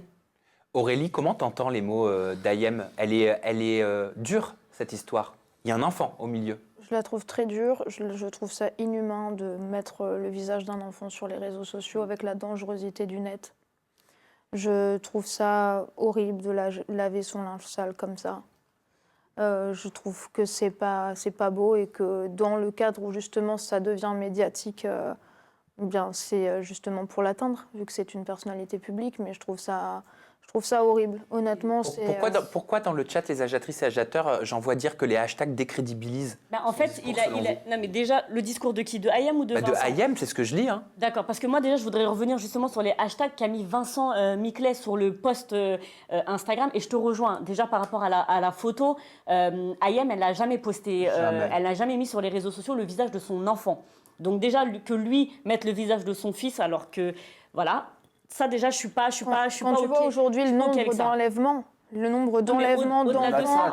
Au-delà de ça, elle n'a jamais voulu montrer le visage de son fils, elle l'a protégé. C'est horrible. Donc je trouve ça dégueulasse qu'un père le mette, mais ça, c'est leurs histoires. Mais surtout, dans le post Instagram, il met 2 hashtags. Hashtag sorcière et hashtag Cyril Hanouna. Donc, qu'est-ce que tu recherches quand tu mets ces 2 hashtags-là, surtout quand Qu'est-ce que tu entends, Gauthier, dans le hashtag sorcière et hashtag Cyril Hanouna hashtag sorcière, par l'ex-mari, l'ex-conjoint? Hashtag sorcière, bon, il met ce qu'il veut et il pense tel ce qu'il veut, mais c'est surtout le hashtag Cyril Hanouna. Enfin, tu sens qu'il y a une recherche de buzz, je pense. Donc, enfin, c'est pas sincère. Puis, bon, c'est vrai que ce mec-là, après, il est pas net. Bon, ça, c'est autre chose. Mais c'est vrai que c'est mon avis. Mais bon, après, voilà. Bref, je vais pas en dire plus. Mais c'est que le hashtag, pour moi, Cyril Hanouna, c'est juste recherche de buzz. Peut-être pour avoir un droit de réponse chez Cyril, je sais pas. Et au final, c'est Ayem qui a eu ce droit de réponse sur TPMP et pas lui. Mais et sur les hashtags d'Ayem, je pense que c'est juste un cri du cœur. Effectivement, elle est bloquée elle est au Maroc. à bout, en fait. Elle est bloquée au Maroc. Je pense qu'elle est à bout et qu'en fait, elle s'exprime comme ça, tu sais, comme un coup d'impulsivité et d'émotion, en fait. Je pense qu'elle est à bout. De toute façon, pour parler de sauter la vie, c'est que déjà, tu commences à être pas mal à bout pour avoir ce genre d'idée-là. Surtout qu'elle dit que ça a duré depuis des années. Et les hashtags qu'elle met, je comprends, même moi j'ai un peu gloussé en le voyant, mais en fait, si tu prends le temps de lire les hashtags, c'est grave, surtout que ça suit tout un texte qui est grave, qui parle vraiment non seulement des harcèlements sur elle-même, mais sur le fils, qui apparemment, elle veut prendre le soin de son fils, la santé de son fils. Tu vois ce que je veux dire? C'est vraiment... Un carnet de santé, pour moi, c'est mettre la vie de danger en quelqu'un. Voilà, là, c'est plus qu'une relation de couple. On parle d'un enfant qui a besoin de soins de santé, qui est bloqué au Maroc là maintenant. Selon Ayem. Selon Ayem, oui, qui ne peut pas rentrer en France parce que le passeport est détenu par l'ex-mari ou conjoint de Ayem. Selon Ayem, toujours elle. Désolé, relou de service.com. Non, c'est normal, il faut. Parce que tout le monde a le droit d'avoir sa réponse. C'est important de le dire. Mais pour moi, personnellement, de voir ces hashtags-là, c'est plus, comme elle l'a dit, vas-y, on met des hashtags, on va mettre les hashtags. Il y a une photo que tu as vue aussi là récemment sur les réseaux sociaux. Voilà, donc je voulais en venir à ça. Elle a été postée hier par Ayem et on ne va pas faire de spéculation parce que Ayem n'a encore rien dit. Mais voici ce qu'elle a écrit avec la photo que vous voyez ici. 2016, désormais, je vais vous révéler toute la vérité. Alors, évidemment, quand on voit la photo, ça veut dire beaucoup sans rien dire parce qu'elle n'a pas formulé. Donc, on va faire des allégations. Mais elle n'a pas formulé. On va pas faire d'allégations criminelles contre son ex parce que voilà, c'est pas ce qu'on veut faire. Mais effectivement, quand on voit ça, on se dit, bon, il y a eu de la souffrance. C'était en 2016. 2016, c'est l'année où elle s'est séparée de cette personne-là. Donc, c'est pas anodin qu'elle ait écrit 2016. Donc, quand on se renseigne un tout petit peu, c'est l'année aussi où elle a donné naissance à son fils. Donc, c'est lourd de sens sans qu'il y ait vraiment de verbalisation autour de ça. Donc, voilà, on espère que Ayem va bien, mais clairement, elle va pas bien. Mais elle va s'exprimer bientôt. J'espère qu'elle va pouvoir rentrer en France avec son fils, qu'il puisse avoir les soins de santé dont il a besoin. Et dernière chose, rapidement, parce qu'il y a beaucoup d'histoires pour Ayem, Aquababe, le blogueur, avait posté une story en écrivant que elle venait de se faire agresser apparemment à Marrakech dans son hôtel. Elle s'était faite gifler il y a 5 minutes. Donc en gros, l'histoire est simple. Ayem avait cru qu'une fille était en train de la filmer à son insu. La fille en question lui aurait dit « T'as cru que t'étais qui toi ?» Et elle se serait levée en la giflant violemment, puis lui aurait dit à Ayem « Et ici, on est au Maroc, on n'est pas à tes petites de France, ça va loin. » Bon, ça, c'est de la rumeur. Voilà, ça, c'est de la rumeur. Par contre, il y a une photo qui est factuelle. Et qui fait réagir le chat, apparemment. C'est la nouvelle compagne depuis un petit moment quand même. J'ai cru que c'était Ayem, mais sur celle-là, compagne de son conjoint. C'est un sosie, c'est complètement de sosie. De loin, on dirait vraiment que c'est Ayem. Elles sont brunes, elles sont typées toutes les deux, les mêmes origines, si je dis pas de bêtises. En tout cas, oui, en tout cas, voilà, elles se ressemblent beaucoup, méditerranéennes. Et c'est flippant quand même, quoi. Même Ayem l'a dit. Bon, ça peut arriver parfois qu'on rencontre une personne qui ressemble à celle avec qui on était avant. Ça veut dire on a un style, c'est une chose d'avoir un style de meuf, d'avoir des goûts. J'allais dire. Ah bah tu vois. J'allais dire. Les grands esprits se rencontrent. Voilà, c'est ça, les très grands.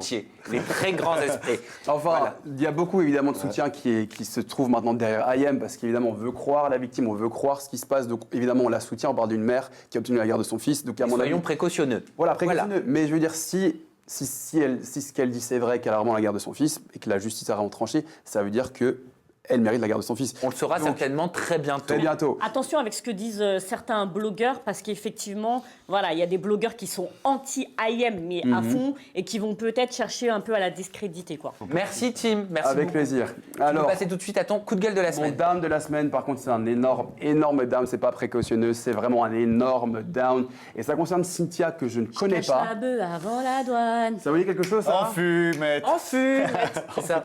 Yeux fermés. Ok. Avant la douane. Ils te fouillent et... Mets ta Fouiller, poêle. te mettre à poil. Voilà, ils ont spoilé un peu, ben voilà. Je vais parler d'une fille. Bah non, moi je découvre. Hein. C'est ça, vite fait, bras. En fumette. Ok, avant la douane. Avant la douane. Bon, Jules, si nous regarde, petite dédicace à toi. Voilà, donc mon dame, il est pour Cynthia, que je ne connaissais pas. Donc évidemment, moi, j'ai pas d'a priori quand je parle. Moi, je me base juste sur ce que je vois et ce que j'entends. Et ça m'a vraiment dégoûté, donc je vais aller à fond. Donc, elle se pose la question, depuis quand la marijuana est-elle une drogue? Je vous laisse regarder la vidéo avant que je m'exprime et puis après, j'y vais. J'entends drogue dure, j'entends vraiment des choses de ouf. Mais depuis quand la marijuana est une drogue? Moi, la marijuana, ça a toujours été un concept, ça a toujours été une plante pour justement calmer les maladies. On fait même des shampoings à base de marijuana, on fait même des crèmes de CBD, on fait même des huiles essentielles à base de CBD. D'ailleurs, hier, je me suis fait masser, c'était incroyable l'huile au CBD. Franchement, pour toutes les personnes qui veulent se reposer et détendre leurs muscles, je vous conseille vraiment cette huile. Et arrêtez en fait de dire de la... Je fais ce que je veux, en fait. Donc lâchez-moi, un joint, ça n'a jamais tué personne. Donc cassez pas les couilles. En aucun cas, je fais de la pub pour le cannabis ou j'incite les jeunes à prendre ça. Sachez que c'est aussi mauvais pour la santé par consommation trop excessive. D'accord?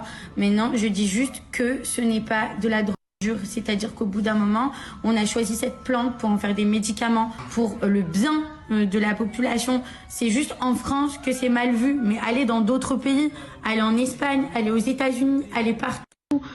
C'est légalisé, mais c'est légalisé pourquoi? Si c'était vraiment dangereux à ce point-là, pourquoi il y a beaucoup de pays dans le monde qui ont légalisé la marijuana? Je comprends pas. Donc voilà, je reviens quand même à dire ça parce que sinon je vais me prendre les foudres de tout le monde à dire ouais, vas-y, elle fait de la pub pour la beuh, nani, nana. Pas du tout. Je n'incite aucun jeune à fumer. Ce n'est pas bon la fumette. Maintenant, vous faites ce que vous voulez, c'est votre dos, ce n'est pas le mien. Juste arrêtez de dire que je suis une drogue parce que pour moi, fumer n'est pas une... Il y a même des articles dans le journal où ils disent que la France est l'un des pays qui consomme le plus. Arrêtez, nous les Français on consomme le plus. Vous faites vos petites saintes nitouches là derrière vos téléphones, ouais, droguer, machin et tout. Mais allez vous faire en fait. Allez vous faire. Si j'ai envie de fumer un pétard, je fume un pétard. Si j'ai envie de m'alcooliser. Et pourquoi on parle pas de l'alcool, hein? Et donc pour toutes les personnes alors qui boivent de l'alcool, pour toutes les personnes en fait qui font des accidents avec un taux d'alcoolémie profond, ça veut dire quoi? Ça veut dire que c'est des drogués, ça veut dire que c'est des alcooliques. Depuis quand l'alcool est pas plus dangereux que la drogue? Je comprends pas. Et pourtant, on envoie un des vertes et des pas mûrs sur les réseaux sociaux. Donc arrêtez de me casser les couilles avec cette histoire. D'accord? Maintenant, moi, j'ai pris la parole par rapport à ça. Je vous ai donné ce que vous avez envie. Prenez-les, faites ce que vous en voulez. Je m'en tape. Maintenant, c'est dit, c'est fait. Maintenant, juste laissez-moi tranquille. Donc à 90%, les agiatrices et agiateurs qui nous regardent se disent choqués par ces stories de Cynthia. Aurélie, Preston, est-ce que tu vas faire ta sainte nitouche, comme le dit Cynthia? Est-ce que toi, tu es choquée par ces stories? Oui, je suis choquée de banaliser ça, en fait. Parce que pour moi, il y a une différence entre CBD et marijuana. Mais je pense qu'elle n'a pas saisi... Tu vas nous l'expliquer tout à l'heure. Voilà, Gauthier, je pense choqué qu'elle n'a ou pas pas? saisi la différence. Moi, il en faut beaucoup pour me choquer, mais pour elle, c'est un concept. Pareil, je sais pas, c'est un concept, la marijuana. La Marie-Jeanne, attention. Non, mais je sais pas, c'est une femme, même, comment elle parle et tout, ça me choque carrément. Enfin, moi, je vais au-delà encore de ce qu'elle a dit, c'est même l'apparence. Juste, elle ouvre la bouche, enfin, c'est choquant. Moi, j'ai une question. En fait, elle s'est filmée en train de fumer? Ah, non, elle s'est fait virer des 50 parce que... Tu vas t'expliquer. Ah ouais, d'accord. Tout est parti d'une rumeur, d'abord. Parce que vu que je connais pas... Alors, en fait, elle a été éliminée, évincée. Elle s'est fait écarter du programme D50. C'est sûr, ça. Oui, ça, c'est passé en diffusion. Elle s'est fait éliminer des 50. Et la raison qui est sortie sur les réseaux sociaux, c'est parce qu'elle aurait consommé des substances illicites. Notamment un petit joint-joint. Un petit joint, voilà. Donc c'est pour ça qu'elle a fait des vidéos comme ça en laissant sous-entendre que c'est pas grand-chose, que la marijuana, etc., etc. Et on avait reçu Nathalia qui avait même dit « Je suis choquée, je trouve ça bizarre qu'ils virent quelqu'un juste pour un joint, parce qu'avec tout ce qu'ils prennent dans ces télés... » Vous avez dit Nathalia. Donc maintenant, ils virent les gens parce qu'ils prennent des... D'accord. Sauf que Jinda a une petite exclue. Ah bon? Elle a enquêté. Ouais. Une petite exclue, mais vraiment une grosse exclue même apparemment. Il y a une toute autre raison pour laquelle elle s'est faite éliminer, virer du programme. Tu vas quand même en mettre des pincettes, parce que moi, j'ai pas vérifié avant. Oui, je vais mettre des pincettes. Non, mais il a raison. Alors, je vous explique. Il y a un lien, effectivement, avec un joint. Mais en fait, pour la petite histoire, il se dirait que Cynthia, donc pendant le tournage, était effectivement en train de fumer un joint, sauf qu'elle était en séquence. Séquence, c'est-à-dire qu'elle était en train de tourner. Et on lui aurait dit, la productrice lui aurait dit, Cynthia, on voit ton joint, cache-le. Voilà. Sauf que elle a pas beaucoup apprécié ça et elle s'est un peu prise la tête avec cette productrice. Et donc, elle se serait faite virer du programme pour insolence, en fait. D'accord. Voilà, pas pour avoir fumé un joint, je trouve ça extraordinaire. Non, elle ne s'est pas faite virer pour avoir non, fumé. selon ta source. Selon ma source. Tu m'affirmes rien, Jinda, c'est moi qui prends tout après. Selon ma source, elle ne s'est pas fait virer. Responsable, tout le temps Sam le responsable. Elle ne s'est pas fait virer pour un joint, mais pour insolence. Non, elle ne se serait, mais c'est pas possible. On va retourner à l'école. On refait. Conditionnel, do you know what is it? No, I don't know, sorry. Donc, avec AIT à la fin, s'il te plaît. Donc, elle se serait faite virer des 50 pour avoir été insolente envers la directrice, enfin la productrice de l'émission. Voilà. Alors, rapidement, on va remettre l'église au milieu du village pour Cynthia, là, si tu nous regardes sûrement. Alors, le CBD, ok, c'est une drogue, que tu te dises ou non, DROGUE. Elle est non psychoactive, donc il n'y a pas d'effet de tu planes, etc., mais ça reste une substance illicite, d'accord?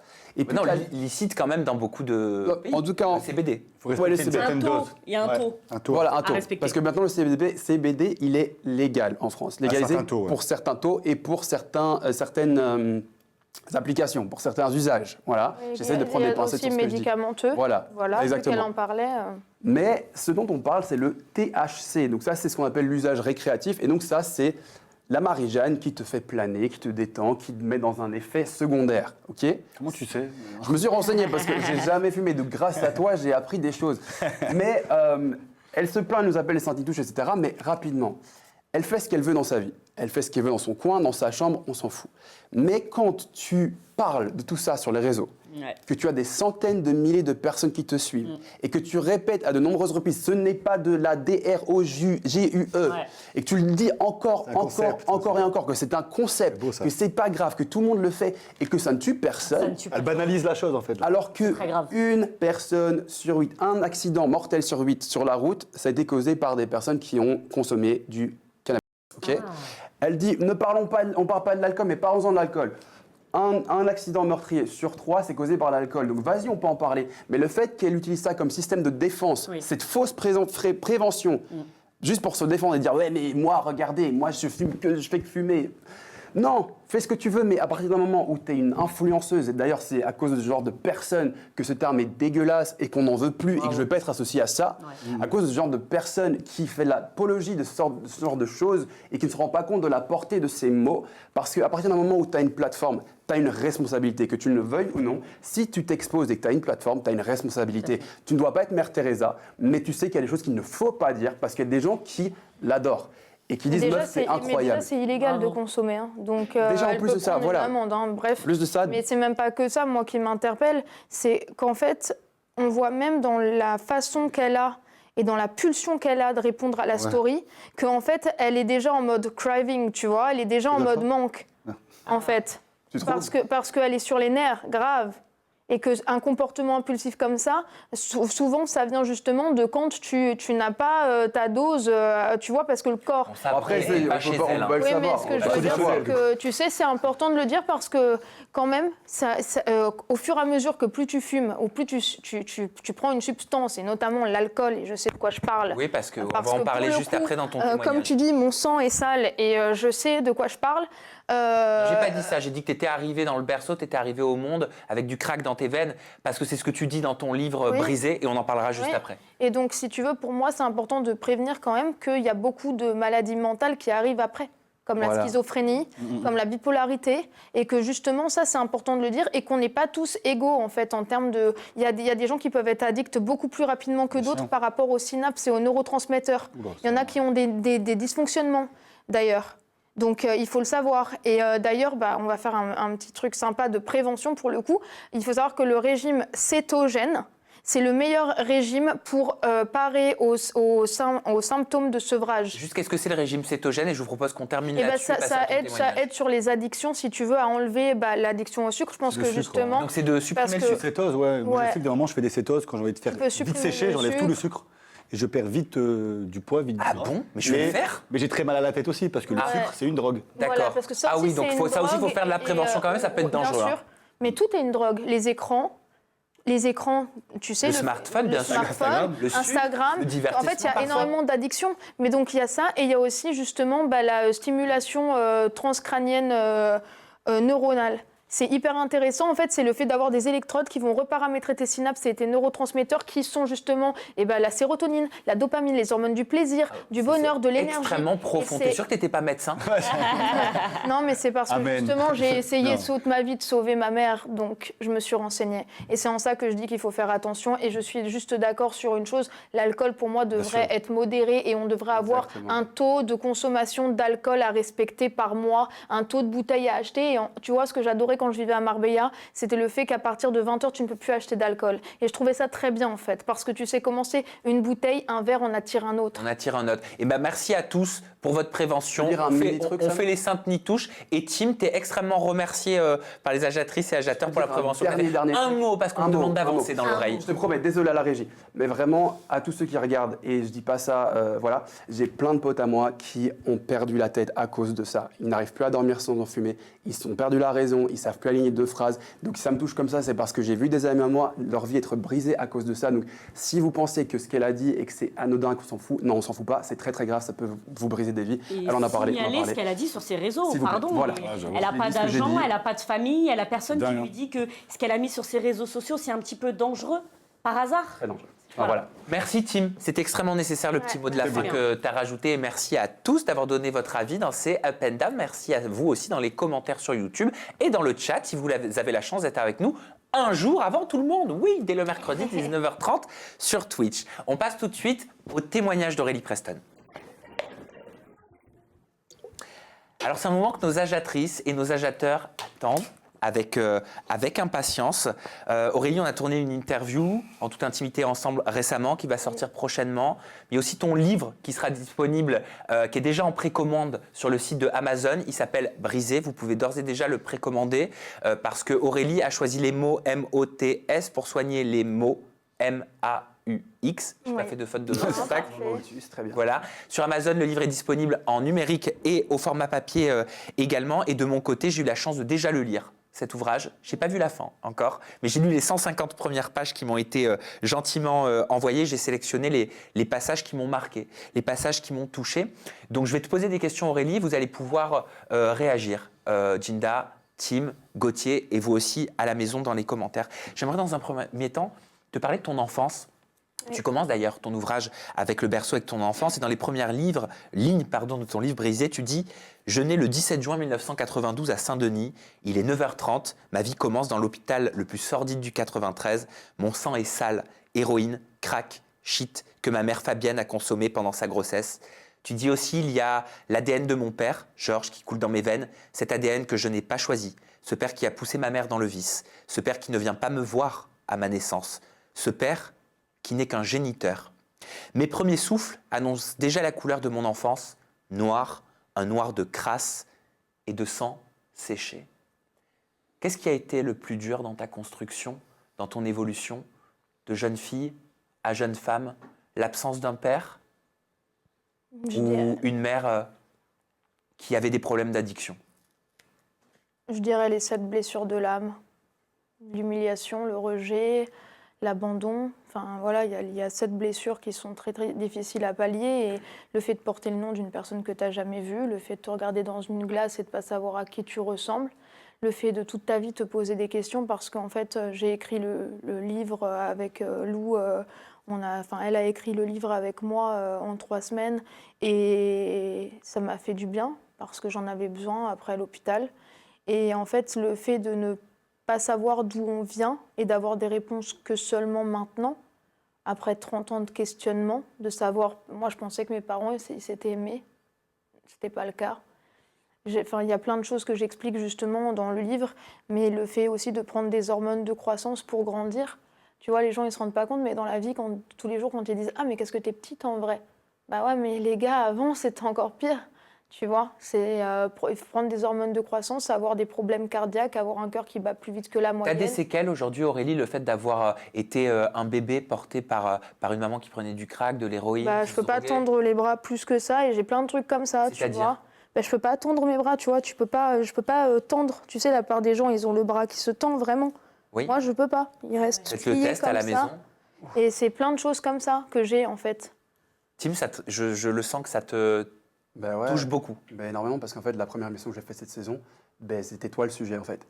Et donc déjà, c'est marrant. Et moi, ma toute première interview, c'était Aurélie. Voilà. Et je suis déjà contente de te voir assise ici, tu vois. Et t'as souri en me parlant, etc. Donc ça m'a vraiment fait le plaisir et j'ai envie d'écouter un peu plus de ton histoire. Mais c'est vrai que je suis déjà... c'est ouf. Enfin, voilà. Merci. On a des séquelles quand on grandit... quand on est un bébé qui a reçu pas que du jus de tomate dans le sang au travers de sa mère? Bien sûr, on a des séquelles. Moi déjà j'ai eu un râle au poumon, j'ai eu un souffle au cœur, j'ai une bradycardie, j'ai le cœur qui bat beaucoup plus bas que la moyenne, il bat entre 35 et 40 BPM et la nuit il peut descendre jusqu'à 28. Donc voilà, quand on voit qu'un cœur c'est entre 60 et 80, la pulsation normale, voilà, il y a plein de choses. Le fait de prendre des hormones de croissance, c'est qu'après quand tu te réveilles avec t'as 16 ans et que tu vois à la télé qu'on te dit que les hormones de croissance c'était hyper dangereux et hyper nocif et que toi tu sais que t'en as pris, quoi. Donc il y a plein de choses. Il y a le fait, soit on tombe dans justement la même chose, soit on décide de s'en sortir. Moi j'ai essayé de m'en sortir comme j'ai pu, tant bien que mal. Bien sûr, j'ai des regrets, comme je t'ai dit. Je pense que j'aurais peut-être pas dû faire de la télé parce que je pensais que j'étais pas... Enfin, je pensais pas que ça se serait passé comme ça et c'était beaucoup plus hard à mon époque qu'aujourd'hui parce qu'aujourd'hui, il y a de la prévention et on en parlait avec Gauthier et je trouvais ça super intéressant, justement. Qu'est-ce que vous disiez avec Gauthier? Dans les loges, on disait qu'en fait, il disait qu'à mon époque, il trouvait ça beaucoup plus hard. Ouais, c'est vrai que la télé, aujourd'hui, la télé, on voit qu'il y a des codes, il y a des règles. On voit même les gens entre eux discuter en off, donc off c'est quand il n'y a pas les caméras, ne dis pas ça parce que tu vas être mal vu, ne dis pas ça parce que les féministes ne vont pas aimer, ne dis pas ça, tu vas passer pour un harceleur. Ça, je l'ai entendu je ne sais pas combien de fois à la bataille des couples. Donc en fait, ça sert à quelque chose d'en parler, ça sert à quelque chose de, ça fait de dénoncer. De la prévention, et je trouve ça bien en fait d'avoir des réseaux sociaux pour aussi transmettre des messages préventifs et des bons messages, parce que juste se montrer dans une Ferrari à Dubaï, je pense que ça intéresse pas grand monde. Donc c'est intéressant pour ça, et en fait, pour moi, ce qui a été difficile, c'est d'apprendre à s'aimer, parce que tu sais, l'abandon en psychologie, c'est simple, c'est comme si tu prends un nourrisson et que tu le mets dans une forêt. Il ne survit pas, tu vois. D'apprendre à s'aimer, d'apprendre à se trouver belle, à se trouver intelligente, se dire ouais, pourquoi on m'a abandonnée en fait, je dois pas être assez bien, et toute sa vie en fait être là et mettre la barre tellement haute, et que ce soit et physiquement et intellectuellement, parce que pour moi en fait à chaque fois on me dit oui, ton physique, tu as essayé de te faire un physique parfait, etc., avec le sport, avec ci, avec ça. Non, tu voulais pas ressembler à ta mère. Mais je voulais pas ressembler à ma mère. C'est ce qu'on découvre dans le livre et je ne voulais pas ressembler à ma mère. Comme ça, mais je n'ai jamais bu d'alcool, je ne veux pas. Je suis anti-drogue, je suis anti tout ça. Je ne voulais juste pas ressembler à ma mère, je ne voulais pas ressembler à mon père. J'ai d'ailleurs aussi compris pourquoi. En fait, la vie était bien faite que je ne l'ai pas rencontré. Je l'explique dans le livre parce qu'avec ce qu'il a fait à ma mère, voilà. Il y a des choses qui m'ont profondément choquée, de commencer l'héroïne quand une personne est enceinte. Oui, et puis En fait, ça veut dire que tu t'en c'est lui qui lui a fiches de tuer proposé ton enfant. de tester pour la première Ma fois. mère ne savait pas se piquer. Et tu dis Ma d'ailleurs, mère ne savait pas s'injecter. Donc c'est toujours quelqu'un d'autre qui lui faisait, c'était mon père. Voilà. pendant qu'elle était enceinte. Oui, ma mère n'a jamais su s'injecter l'héroïne. Jamais. Donc voilà. Et quand tu connais justement le craving, est-ce que c'est une personne en manque tu vois bien que les gens n'arrivent plus à être normaux et que, d'ailleurs dans le livre j'explique très bien que ma mère a fait des actes fous pour se fournir, donc c'est dingue. Et je vous laisserai découvrir ça, et je pense que quand tu l'as découvert, tu as été choquée, parce que même toi tu m'as dit, je pensais que tu avais souffert, mais je pensais pas que tu avais autant souffert. Non. Et mes amis aussi, parce que mes meilleurs amis, ils ont découvert là dernièrement, et d'ailleurs, voilà, il y a eu des actes de violence quand ma grand-mère a été hospitalisée avec ma mère, etc. Comment elle va, mamie ? Dur. Ma grand-mère, elle va pas très bien parce qu'elle a une infection. Donc, si tu veux, là, ça aussi, je trouve ça dingue. Je suis désolée de le dire, mais aujourd'hui, en fait, il y a tellement de chômage. Même les gens ne veulent plus travailler parce qu'ils ne sont pas respectés. Dans le milieu hospitalier, je l'entends complètement. Franchement, ils sont submergés. Tu vois, ma grand-mère, je devais appeler l'accueil de l'hôpital pour dire elle n'a pas à boire, elle n'a pas mangé. Et quand tu appelles 5 fois comme ça dans une soirée en l'espace de 2 heures, je veux dire, j'avais pas dormi pendant 3 jours pour la surveiller, tu vois, et quand j'ai vu qu'elle avait plus de 40 de fièvre et que ma grand-mère était comme ça. Et elle avait perdu 3 kilos. Et à la suite, justement, de ma mère qui vient et qui, tu vois, nous a frappés. Le chat est bouleversé par ton histoire de vie, Aurélie, que les agiatrices, agiateurs sont en train de découvrir. Je te le dis. Chaque page de ton livre est très difficile parce qu'en plus, on s'imagine, on est comme projeté dans un film. Chaque page est dure, mais en même temps est écrite avec beaucoup de courage et partagée, Aurélie, avec beaucoup de courage. Chaque épreuve de ta vie a été extrêmement dure, jusqu'aux petits amis de ta grand-mère, aux compagnons de ta grand-mère, aux compagnons de ta mère. Tu étais entourée, tu avais un homme à côté de toi que tu n'avais pas choisi, qui petite te mettait nu et te disait pourquoi tu ne montres pas ton abricot, qui t'emmenait dans des centres naturistes. Qui c'est qui Un beau-père. Ça a été un traumatisme, ça, je pense. Je crois que j'ai un petit mouchoir. Oui. Sinon, il y en a. Merci. Ouais. C'est... J'en veux en fait à cette personne-là parce que c'est cette personne-là qui justement a fait que peut-être ma vie a été bouleversée, et vous le verrez, enfin pour ceux qui sont intéressés par mon histoire le verront dans le livre. Et je pense que c'est aussi peut-être la culpabilité de ma grand-mère et que c'est pour ça qu'elle essaye toujours de sauver notre famille et que malheureusement, vu que moi je veux la sauver elle, mais qu'elle veut sauver les autres, et au final je dois sauver tout le monde. Aurélie, comment on en arrive à écrire ce que tu as écrit le 3 novembre dernier ? Si ce que l'on dit est vrai, je vous verrai de tout là-haut. RIP ce soir pour Preston ainsi qu'Aurélie. Ne jugez pas mon choix. La douleur est personnelle. PS Overdose comme tous les bons artistes qui se respectent. Bien, on en arrive là quand on n'en peut plus de vivre. Quand en fait on ne trouve simplement plus de sens à la vie. Et quand simplement tu te dis... Moi déjà, si tu veux, quand on dit tentative, ça me tue parce que c'est... Ma mère en a fait tellement. Ma mère, là, on ne le dit pas dans le livre, mais ma mère a fait 3 tentatives en l'espace de 2 semaines. Et une quand ma grand-mère était hospitalisée. Récemment.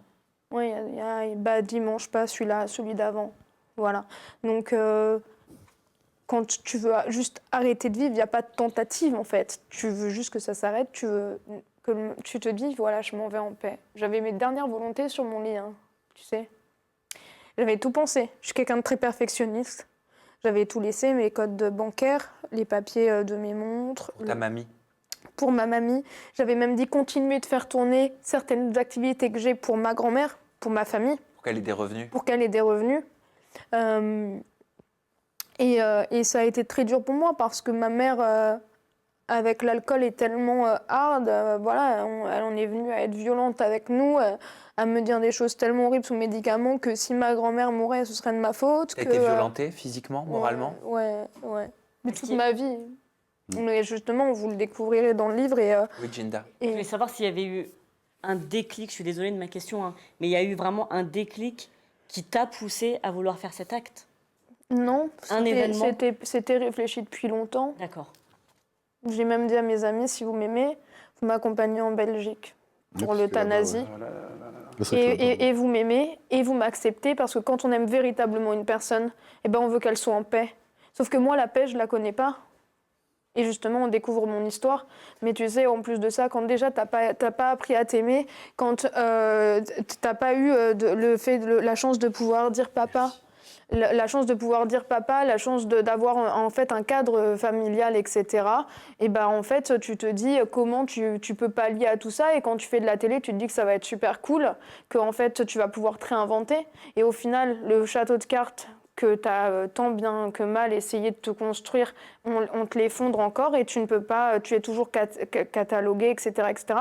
Et alors que moi, à la base, je suis une artiste, je chante depuis que j'ai 3 ans et justement, j'explique aussi comment j'ai pu, avec l'art, pallier à tout ça. Et surtout, je remercie Lou aujourd'hui de m'avoir contactée et qu'on ait fait cet ouvrage parce que justement, en mettant des mots sur mes mots, eh ben, c'est une thérapie. Je sais que ça t'a fait du bien. Et en ça m'a fait beaucoup de bien. Et j'ai l'impression qu'aujourd'hui, si j'ai juste touché le ciel, parce qu'on dit que la terre est plus belle vue du ciel, eh ben, c'est pour avoir un vrai message et des vraies choses à dire. Et justement parler des addictions, et parler des féminicides, et parler de l'inceste, et parler de plein de choses intéressantes. Et c'est en ça que c'est un moteur aujourd'hui. Ouais.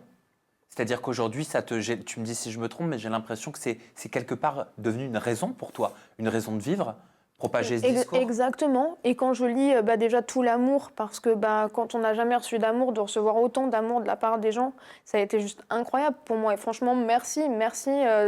Tu vois, la famille que je n'ai pas forcément eue, en me proposant même d'aller faire un Noël chez... Il y a des gens qui m'ont dit, mais viens, je te montre l'île de la Réunion, viens chez moi, j'ai une ferme, viens chez moi, on fait Noël ensemble. Moi qui pleure tout le temps à chaque Noël, toute seule, parce que ma grand-mère ne fait pas Noël non plus, il faut le savoir. L'année dernière, on était en train de manger en China Walk à Montpellier, elle pleurait et je pleurais. Super Noël, tu vois. Est-ce que je peux me permettre de dire quelque chose ? Moi, quand on m'a dit que tu allais être dans cette émission...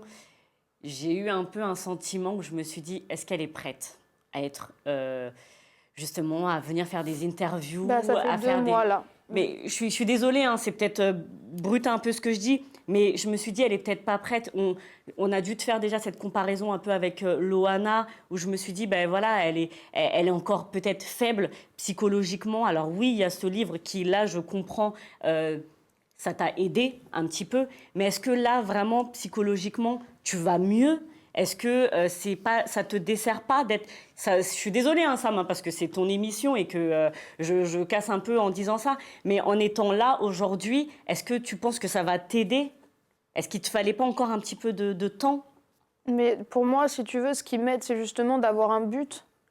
Elle a besoin de ça aujourd'hui. Si tu veux, quand tous les jours on t'appelle parce que ta mère est à l'hôpital ou qu'elle est retrouvée bourrée dans un parc public à Montpellier, que ta grand-mère est en train de mourir, que tu es là, que tout ton argent tu le gagnes pour aider ta famille, que tu as une sœur handicapée à 50%, que tu as un frère qui ne te dit même pas bonjour et qui sort même pas de chez lui parce qu'il a vu sa mère se faire fracasser toute sa vie, c'est quoi en fait la beauté de la vie alors ? Tu vois, j'ai pas la chance d'avoir, comme disait Sam, j'ai pas eu la chance de rencontrer des gens qui m'ont aimée pour ce que j'étais. Soit j'étais la jolie nana avec qui il fallait coucher, soit il fallait me prendre le peu d'argent que j'avais, soit machin. Donc en fait, la bouffée d'oxygène, je la trouve avec les gens et avec ma communauté et avec l'amour qu'ils me donnent et en transmettant des messages intéressants et justement en faisant de la prévention. Sinon, c'est quoi la beauté de ma vie en fait ? Dans le chat, il y a une agitatrice ou un agitateur qui te demande si tu es suivi, si tu vois un professionnel, un psychologue pour pouvoir parler. En fait, pour moi, la clé, elle est en soi, tu vois. Quand tous les jours, tu as des problèmes comme j'ai tous les jours, qu'est-ce que tu veux que le médecin me suive ? Il n'a même pas idée humainement de ce que c'est de subir tout ce que j'ai subi, parce que même quand j'ai fait la tentative, ils m'ont dit, alors déjà, avec ce que vous avez vécu en télé-réalité, je ne sais pas comment vous avez fait. Mais les amis, j'ai une vie qui est tellement, tous les jours, c'est un épisode Netflix. Je me réveille le matin, je me dis, aujourd'hui, il se passe quoi, en fait ?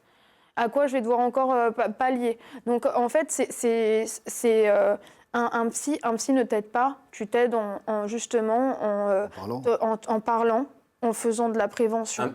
Un psy peut aider des gens. Je pense que ça dépend de chacun. Ça dépend et ça dépend du degré. Parce que quand tous les jours, en fait, ça ne dépend pas de toi, mais ça rejaillit sur toi, c'est différent. C'est pas comme si toi, tu te crées les problèmes. Tu vois, et c'est en ça peut aider d'autres gens. Mais ça aide d'autres gens, bien sûr. Merci de le dire. La psychothérapie est hyper importante et dans toutes les choses. Et en rien, je ne le minimise, puisque j'ai fait moi-même des études de psycho, et je le sais. Donc voilà, j'ai un diplôme de psychologie générale que j'ai passé après la télé. J'en ai jamais parlé, je montrais juste mes devoirs, tout ça. Mais pour moi, c'est très important. Mais sur un cas comme le mien, qui est un cas d'école, comme ils appellent, un cas complexe, En fait, on ne peut pas aider une personne qui, tous les jours, a la tête sous l'eau. Parce que la personne, elle ne peut pas me suivre au quotidien. Et en fait, quand j'ai fait ma tentative de... À part me proposer de me shooter aux médicaments, on ne m'a rien proposé comme solution. Et excusez-moi, mais prendre des médicaments pour me shooter, alors que moi, je suis une hyperactive. Gauthier me connaît. Il m'a rencontrée à Genève. J'étais une sportive de haut niveau. Je suis ancienne danseuse professionnelle. Pour moi, c'est pas ça en fait qui va m'aider. Moi, je suis une personne qui a soif de vivre, soif d'envie, de faire du sport, de découvrir de l'art, de me documenter, etc. Donc moi, je suis plus une personne... Ça revient, cette envie, ça revient, ce goût-là, petit à petit?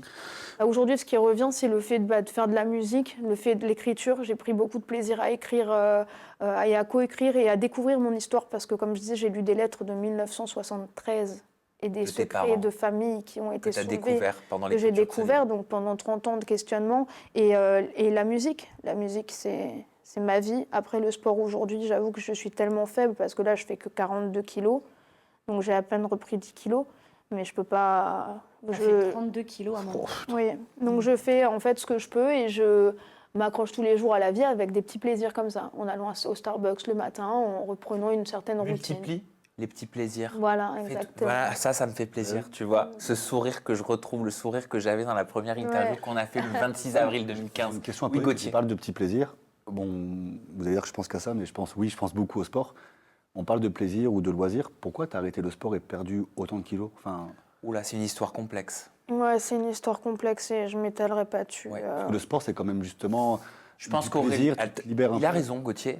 Et je pense que sa question, elle est pertinente. Oui. Et Gauthier, je pense que tu auras la réponse dans les semaines ou dans les mois à venir quand Aurélie sera prête. Oui, voilà. Oui. Juste une petite question, on va en parler. Tu parlais avant ta TS, tu voyais plus l'espoir d'avoir ta paix ici. Est-ce que maintenant tu l'as récupéré un peu, de dire ok, je veux en fait avoir ma paix sur Terre aussi? Tu penses que c'est possible? Est-ce que tu as cette... En voyant... Alors déjà, je me suis dit qu'il y a un moment donné où je devrais couper certains liens, même si ça me fait mal. Je me suis même dit que peut-être je devrais arrêter de parler à ma grand-mère un jour parce que malheureusement, elle est le pilier central de toute la destruction qui se passe parce qu'en voulant aider ma mère... Moi, en fait, après ma mère, quand je veux pas lui parler, qu'elle appelle ma grand-mère, elle dit « Ah oui, mais je vais encore plus boire ou si je me suicide, c'est parce qu'elle ne voudra pas me parler ». Ça me met dans une position qui est tout le temps complexe, en fait. Et c'est malheureux, mais moi, j'ai plus envie de vivre ça, en fait. J'ai envie de penser à moi. Je me suis sacrifiée toute ma vie pour ma famille. Aujourd'hui, j'ai envie de penser à moi, j'ai envie d'être heureuse. Et le fait aussi d'avoir vu qu'il y avait des êtres humains qui étaient bons, parce que malheureusement, je n'ai pas rencontré beaucoup de gens très sincères dans ma vie et très dans l'authenticité avec moi. Et là, en voyant tout cet amour et tous ces gens en fait qui ont été là pour moi, ça m'a redonné une once d'espoir en l'humanité quand j'en avais plus. Voilà. Aurélie, est-ce que je peux te faire réagir à des questions qui ont été soulevées? On a demandé à ma communauté quelles sont les questions qu'ils avaient envie de te poser. Et peu de temps après le 3 novembre, on en a parlé, les mots que tu as laissés sur ton compte Instagram, Sarah Frézou a pris la parole, Sarah Frézou qui partageait une saison avec toi. Oui. Alors, on n'est pas là, et vraiment, et je connais ton état d'esprit parce que tu m'en as parlé de toi-même en off, on n'est pas là pour culpabiliser plus ou faire du mal à des personnes. Et pour encore moins attirer le cyberharcèlement sur d'autres personnes. Voilà. Ça ne m'intéresse pas. Et je sais que ça, c'est très important pour toi. Oui. Donc, n'allez pas y voir du tout cet aspect-là dans ma question. Personne ne mérite ça. Non. Personne. Donc, en rien... voilà, mais Sarah Frézou... Elle m'a envoyé plein de messages en privé. Voilà, parce que ça a beaucoup tourné sur les réseaux sociaux. Elle avait réagi en disant, c'est vrai qu'en étant plus jeune sur les tournages, on a eu beaucoup de disputes et qu'avec le temps, je me suis excusée de mon comportement d'enfant. Oui, on a pu en parler aujourd'hui, on se soutient mutuellement dans nos projets. Tu es une belle fille avec un cœur magnifique, une belle femme ambitieuse, même si la vie est parfois très dure. Tu es une guerrière, si tu as besoin de quoi que ce soit, je suis là, tu le sais, je t'apporte tout mon soutien, ma belle @PrestonSand. Pourquoi tu n'avais pas réagi publiquement, c'est la question qui avait été posée. Comment tu l'as pris? Parce que je voulais pas en fait refaire une déferlante de haine ou de gens qui... Déjà, j'étais à l'hôpital, j'étais pas bien. Non, mais c'est même pas ça, c'est que même à mes amis, je répondais pas. Okay. Parce que j'avais plus le goût de répondre. Et que rien que de répondre, ça m'épuisait psychologiquement. Okay. Donc déjà, je voulais prendre la parole dans un moment où je m'en sentirais prête, où j'aurais regrossi, etc. Parce que quand on n'arrive plus à manger, qu'on est sous perfusion, etc., on n'est pas dans tout ça, en fait. Et c'est en ça que je dis qu'on n'est pas dans le buzz, on n'est pas dans le calcul. Quand on est au plus bas, on est vraiment au plus bas. Et en fait, Sarah, on s'est croisés même en Tunisie. Elle s'est excusée face à moi plusieurs fois. Elle m'a soutenue là encore. Elle m'envoie souvent des messages pour savoir comment je vais. Donc voilà, elle était jeune. Elle n'a peut-être pas sur le moment réalisé l'impact que ça pourrait avoir, et pas que sur une émission de télé, mais sur les années à venir aussi. Elle ne connaissait pas forcément mon histoire. Et c'est en ça que je dis qu'il ne faut pas en fait, juger un livre à sa couverture, et il ne faut pas harceler des gens qui ont peut-être déjà vécu ça et pour qui ça a déjà peut-être été un trauma. Et en tout ça, c'est important en fait. Et c'est en ça que je dis qu'il faut être à l'humain et qu'il faut donner de l'amour. Personnellement, je me permets de te dire que je trouve ta réaction exemplaire. Exemplaire face à la douleur que tu as pu avoir et que la douleur que tu ne souhaites pas qu'elle subisse. Oui, mais tous, même jusqu'à Néouda. Je ne souhaite de mal à personne, tu sais. Moi, ce que je veux, c'est ma paix intérieure. Et à la fin de ma journée, je vais te dire quelque chose, c'est moi avec moi-même. Je peux te demander comment tu l'as vu, l'interview que j'avais enregistrée avec Néouda? Elle m'avait demandé à réagir. De façon horrible. Voilà. Je l'ai vu de façon horrible. J'en ai beaucoup souffert parce que je pensais que justement, on pouvait faire son mea culpa de tout dans la vie et que je t'ai trouvé, comme je te l'ai déjà dit dans notre interview, très exemplaire, professionnel justement. Je t'ai trouvé parfait. Merci. Et je trouve juste ça dommage de ne pas se remettre en question. Ça lui appartient, c'est son choix. Moi, en tout cas, voilà. Ce qui compte, comme je t'ai dit, à la fin de ma journée, c'est moi avec moi-même. Mais par contre, il y a des gens qui lui ont reproché, qui ont même dit clairement qu'elle était à l'origine peut-être de cette tentative-là. Alors, elle a... J'explique justement dans l'interview avec Sam, justement, en fait, que c'est pas une personne ou deux personnes ou autre, c'est un schéma global et les répercussions que ça a sur des années. Et vous découvrirez aussi l'histoire d'Aurélie depuis le berceau, comme on le dit, qui est très importante pour pouvoir te comprendre. Mais la vidéo dont tu parles, c'est celle-là, je crois. Je peux me permettre de la lancer? Tu m'autorises? Oui, okay. Mais là, je ne sens aucunement responsable de ce qu'Aurélie a fait. Encore une fois, c'est un sujet délicat, je ne veux pas émettre de jugement sur ce qu'elle a fait. Mais je ne pense pas que quand elle a fait son acte, elle pensait à moi. En se disant, Néouda m'a fait ça, là, j'en peux plus, tac. À mon avis, Aurélie, j'ai entendu certaines choses, etc. Elle a eu, comme beaucoup de personnes, comme moi aussi, une vie pas forcément tranquille, simple, sans douleur. Je pense qu'elle a des blessures du passé. Elle a aussi vécu des étapes dans sa vie comme l'été-réalité qu'elle a mal vécue. Mais ce n'est pas à cause de moi qu'elle a fait cet acte-là. Tu vois, moi je trouve... Pardon, excusez-moi. Quand tu vois cette vidéo, elle dit ce n'est pas à cause de moi. Elle n'a pas pensé à moi au moment de son acte, mais elle avait d'autres blessures, entre guillemets, dans sa vie. Ça rejoint un peu ce que tu disais tout à l'heure. On ne connaissait pas, en tout cas, ta vie avant, ce que tu vivais avec ta mère, avec ta grand-mère, qui t'a amené à faire cet acte-là. La seule chose qui me dérange là-dedans, c'est juste le fait d'utiliser un moment comme ça de la vie de quelqu'un. Voilà. C'est la seule chose qui me dérange. C'est tout. Mais comme je disais à Sam, à la fin de ma journée, quand tu es dans ton lit, que tu es au plus mal et que tu pleures, tu n'as pas envie qu'une autre personne pleure. Donc voilà, moi je veux que tout le monde soit heureux. Mais ma vérité, elle m'appartient. Ma vérité, elle m'appartient et je sais très bien ce qui est vrai et ce qui est faux. Donc ça ne m'intéresse même pas de débattre là-dessus. J'ai une question, moi, par rapport à la production. On parle beaucoup de tests psychologiques qui sont faits avant d'entrer dans les émissions. Pas. Vous en avez pas eu? Bon, moi j'ai eu un appel de 5 minutes, ça va? Ouais, ça va, merci. Elle est passée devant les bureaux à un moment donné d'une boîte de production pour laquelle elle a tourné, pour laquelle elle a travaillé. Il y avait la photo sur le mur de tous les candidats qui tournaient dans cette émission. Au-dessus de sa tête, il y avait marqué victime. C'est ce qu'on découvre dans le livre. Mais non. Ouais, sauf que pour moi, en fait, je suis loin d'être une victime parce que pour avoir pallié à tout ce que j'ai pallié dans ma vie, il faut être très fort. Et c'est en ça que je disais, et que je suis fière des gens qui tous les jours vont au travail, tous les jours vont à l'école en subissant le harcèlement, sous tout point de vue. Je suis fière de ces gens-là qui, justement, ne se découragent pas parce que c'est pas des victimes, justement. Pour moi, c'est des vainqueurs, c'est des champions et le faible a toujours la capacité à critiquer ce que le fort fait. C'est une phrase de Kerry James que j'aime beaucoup. Et pour moi, c'est exactement ça. Parce que moi, personnellement, Sam, il le sait, j'ai jamais répondu à quelconque buzz, à quelconque interview où je me suis fait attaquer parce qu'en fait, ça ne m'intéresse pas et que j'ai pas le temps pour ça, en fait. J'ai très bien compris ta délicatesse et le fait de ne vouloir faire du mal à personne et que personne ne souffre comme toi, tu as pu souffrir. mais est-ce que les candidats sont mis dans un schéma malgré eux, où ils sont poussés Pour à moi- avoir des agissements qui sont déplorables? Dans ce cas-là, ça voudrait dire quoi? Qu'on a incité les autres candidats à te victimiser? Parce que, bah oui, puisque Mais ça, de toute façon, c'est ce qu'ils attendaient de toi. Oui, mais tu sais, déjà pour moi, si tu mets un lit dans un enclos, si tu mets un lézard mort dans le lit de quelqu'un, que tu fais des choses tellement horribles comme ça et que tu le diffuses, c'est que tu es pour. Parce que l'édito d'une production, normalement, elle n'est pas censée accepter ça. Et c'est en ça que je disais que ça manque vraiment de modérateurs, la télévision. Ils ont juste accepté ou ils ont poussé à ce que ça arrive? Mais je pense que je le saurai jamais, malheureusement. J'aurai jamais de réponse à mes questions.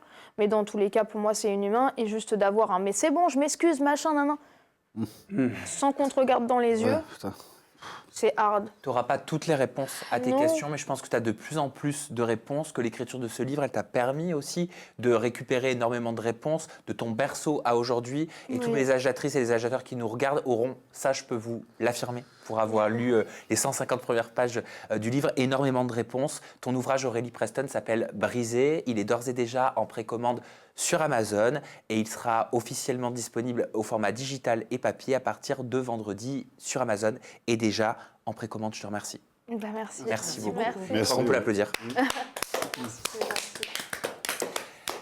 Aurélie, toi aussi, tu as une question pour Gauthier Elhumer. Elhumer, je l'ai mal dit, qui est présent avec nous. Oui. C'est tout de suite, c'est la question qui tue de Gauthier. Oh, bah, fait tout tomber tout à l'heure. Eh ben, décidément, Ginda, tu fais tout tomber aujourd'hui. C'est compliqué de se détendre après ça, là. Ouais, un peu. Mais si, regarde, Aurélie, elle a le sourire, elle a préparé en plus une question pour toi, donc je sais qu'elle a envie de te la poser. Mais pour l'heure, c'est toi, Ginda, qui va poser ta question à Gauthier. Ouais. Faut que je me remette en condition, parce que là, je suis encore... ému. Ah ouais, c'est choquant, enfin... Et encore, t'attendais pas à tout et encore ça. moi, je connais d'autres choses, mais pourtant, ce qu'elle a dit, il y a la moitié, je savais déjà, mais... Ça je suis encore... Enfin voilà, repartir sur un truc normal juste après ça, c'est compliqué. Ouais, mais on va y arriver. Allez, vas-y. T'inquiète pas. Allez, transition.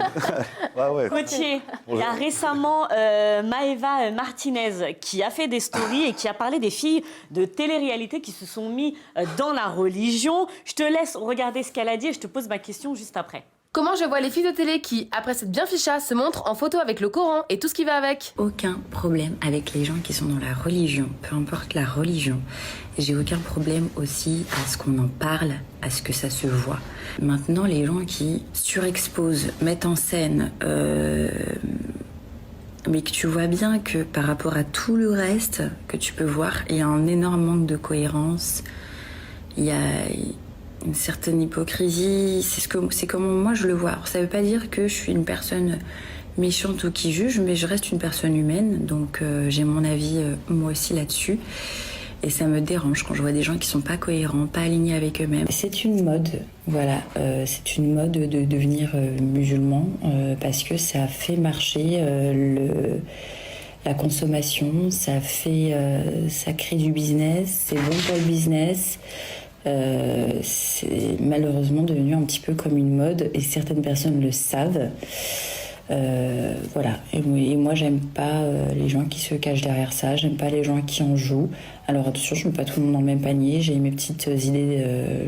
Voilà. Je trouve que c'est mise en scène, c'est caricature, c'est pas respectueux envers les musulmans, envers les religieux, quiconque.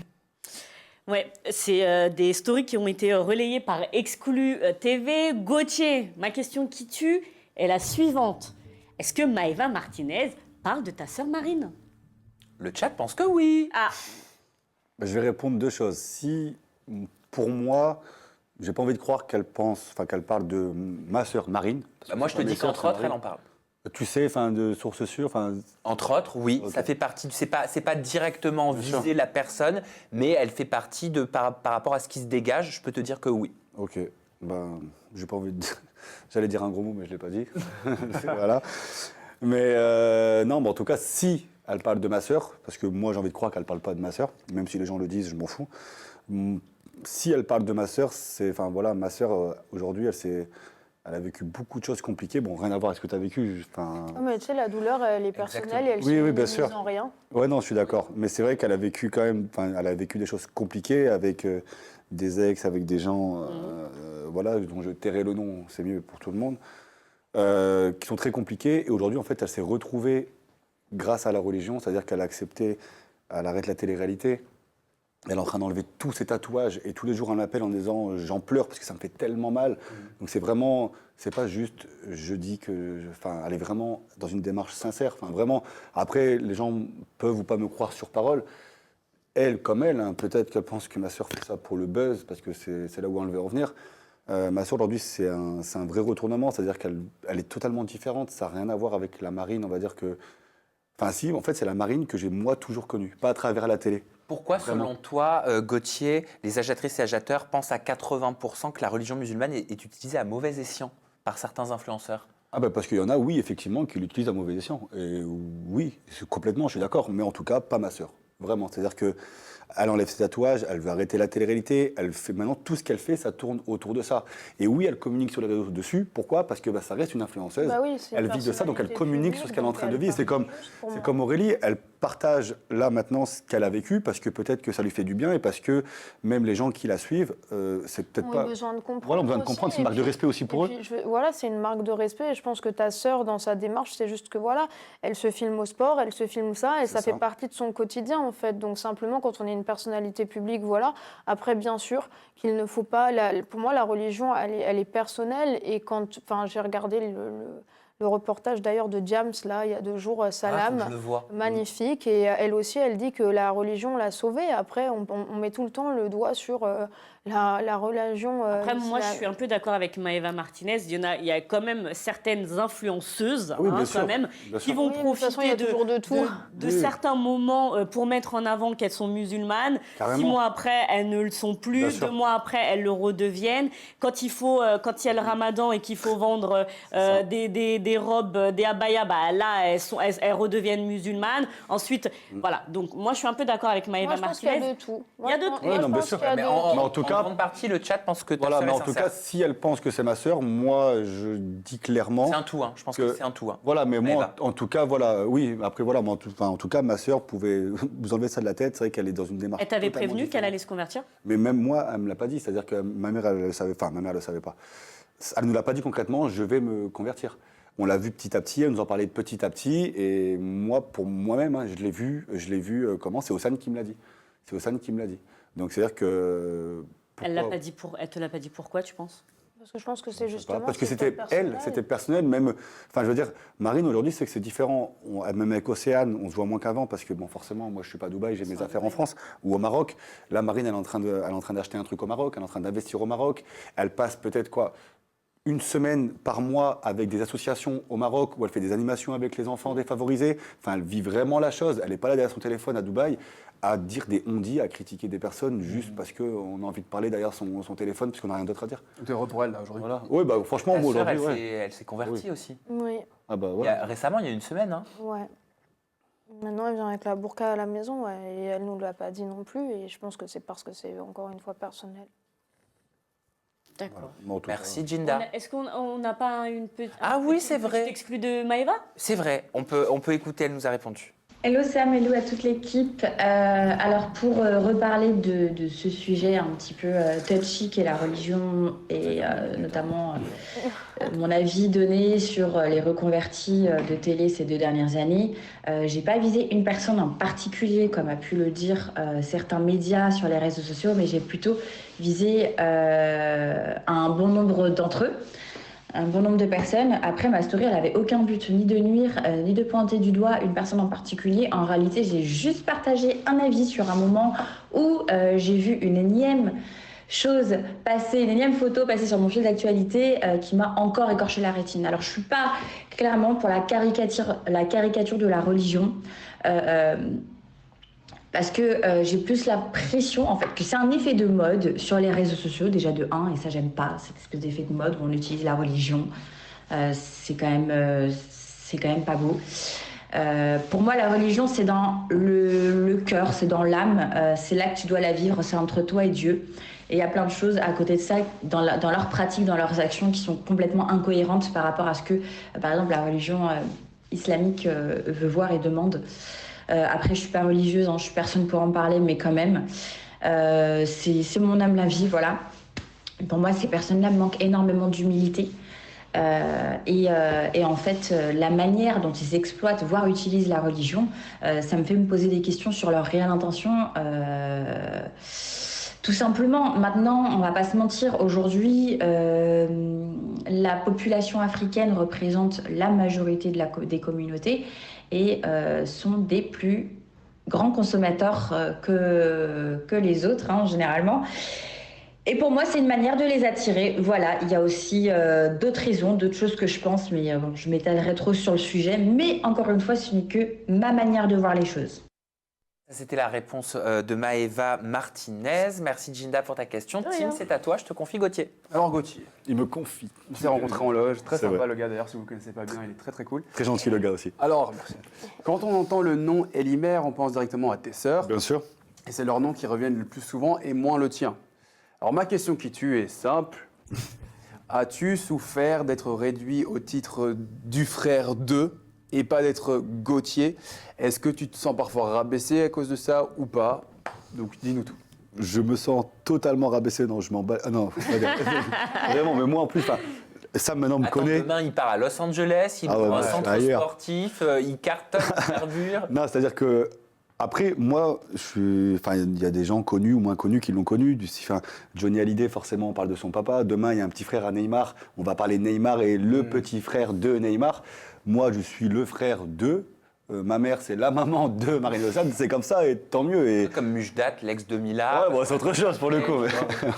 Mais moi, ça me fait ni chaud ni froid. Je suis très heureux que mes sœurs aujourd'hui soient connues pour ce qu'elles sont. Voilà, je suis très content, mais en aucun cas j'en ai souffert. C'est-à-dire que, à la différence peut-être de frères de télé-réalité, enfin, je pense pas aux frères de Nabila ou tous ces gens-là.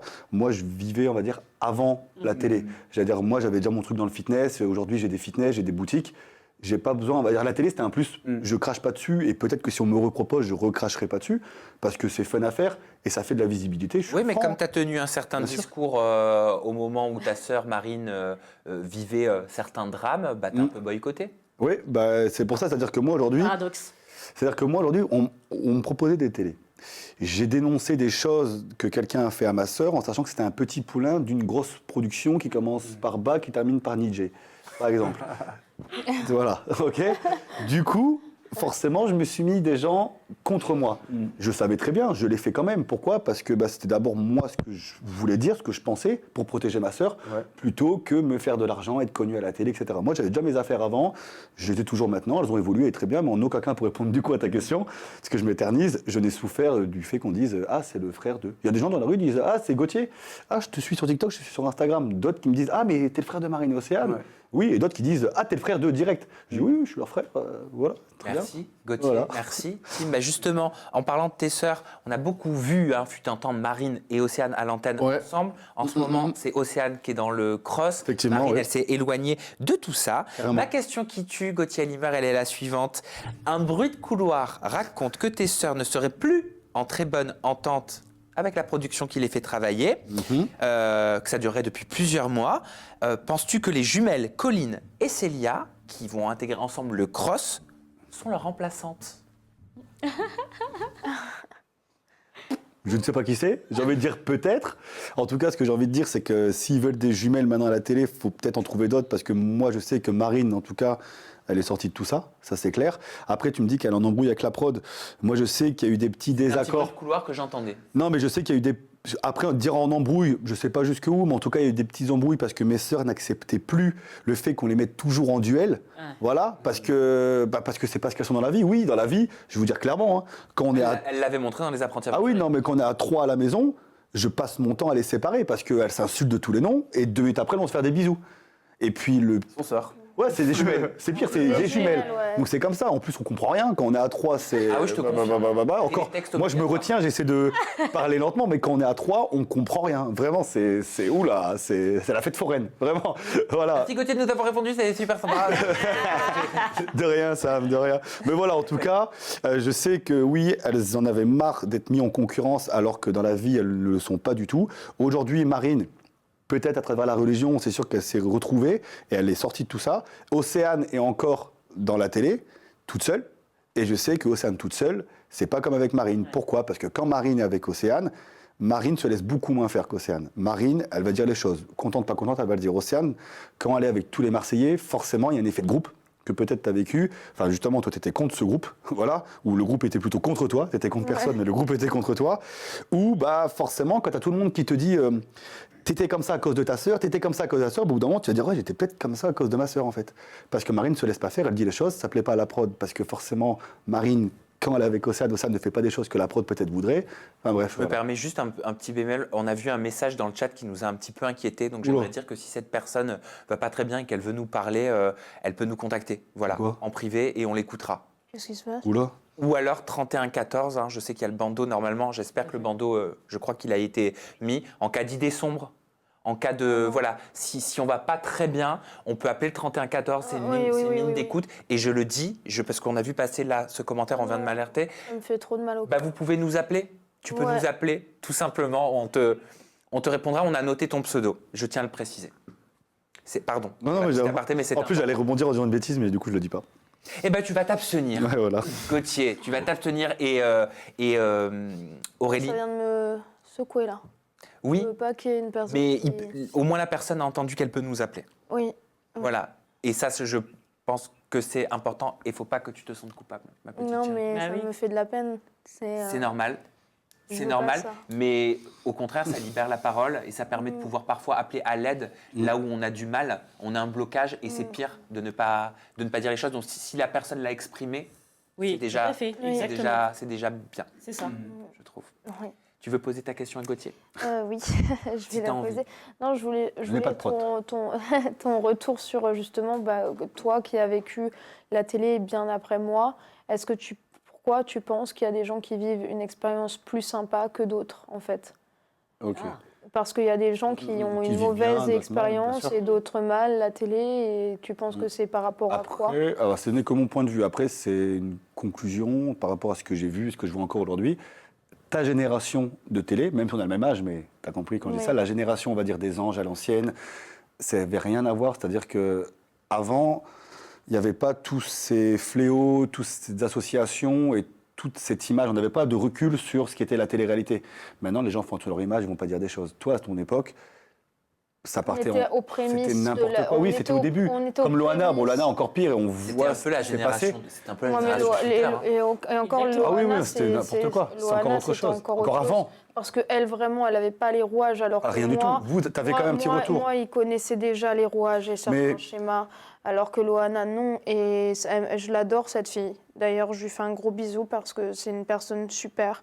Et ça me fait beaucoup de peine qu'elle en soit là. Mais toi, pour dire, les gens, c'est simple, mais de ta génération, il y en a combien, franchement, tu les connais mieux que moi, j'en connais quelques-uns, il y en a combien aujourd'hui qui, psychologiquement, pour dire franchement les choses, n'ont rien de négatif. Dans ta génération, je crois, il y en a aucun, pour citer des noms, 2-3 qui me viennent en tête. Tu regardes quelqu'un comme Virgile, de ton époque, il a fait quelques séjours en hôpital psychiatrique. Enfin, voilà. Aurélie d'Autremont, on connaît un petit peu son histoire. Je crois qu'elle a écrit un livre, etc. Même si je ne la porte pas dans mon cœur, psychologiquement, c'est très compliqué. Oui, mais encore une fois, ils ont pris en fait pour moi des gens qui avaient des traumas.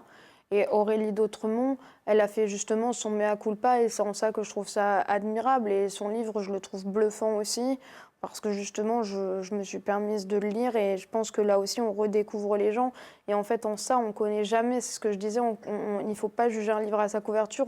On ne sait jamais qui on a en face de nous, en fait. Et il y a des gens qui arrivent très bien à le cacher et à le masquer. Ouais, complètement. Et je pense juste qu'en fait, je pense que c'est... Je sais pas, peut-être comme tu dis que c'était générationnel, que j'ai eu comme Loana, elle était dans la spontanéité, le début des télé-réalités, elle n'a pas su gérer et ils ont utilisé aussi beaucoup la presse, des choses pour la tuer, entre guillemets, psychologiquement. Je crois qu'elle a été mise dans une arène. Mais par contre, au niveau de la presse, moi je trouve qu'aujourd'hui, c'est encore pire pour tuer les gens. Tout ce qu'il y a avec les touches par mon poste, les réseaux, les TikTok, c'est encore pire qu'avant. C'est horrible. Avant, c'était plus le terrain, toi, ce que tu as vécu. Mais maintenant, les retours sur les réseaux, c'est 1000 fois pire. Moi, je pense que si ce que tu as vécu, c'était aujourd'hui, ça t'est encore pire sur les réseaux. Pas forcément, parce qu'aujourd'hui, je trouve qu'il y a quand même beaucoup plus de prévention. Moi, quand il s'est passé, par exemple, les Marseillais avec l'épisode Boostiflore, c'était tout aux prémices d'Instagram. Et ça a été relayé de partout. Oui, mais aujourd'hui, ça l'aurait fait peut-être fois 1000 avec des gens qui vont te soutenir parce que. Mais tu aurais eu fois 1000 des gens qui t'auraient défendu. Oui, ouais, parce qu'aujourd'hui, les gens sont alors beaucoup qu'à plus l'époque, indéniés là où ils riaient à l'époque. Ouais, exactement, parce qu'à l'époque, c'était vraiment ça, le titre putaclic, etc.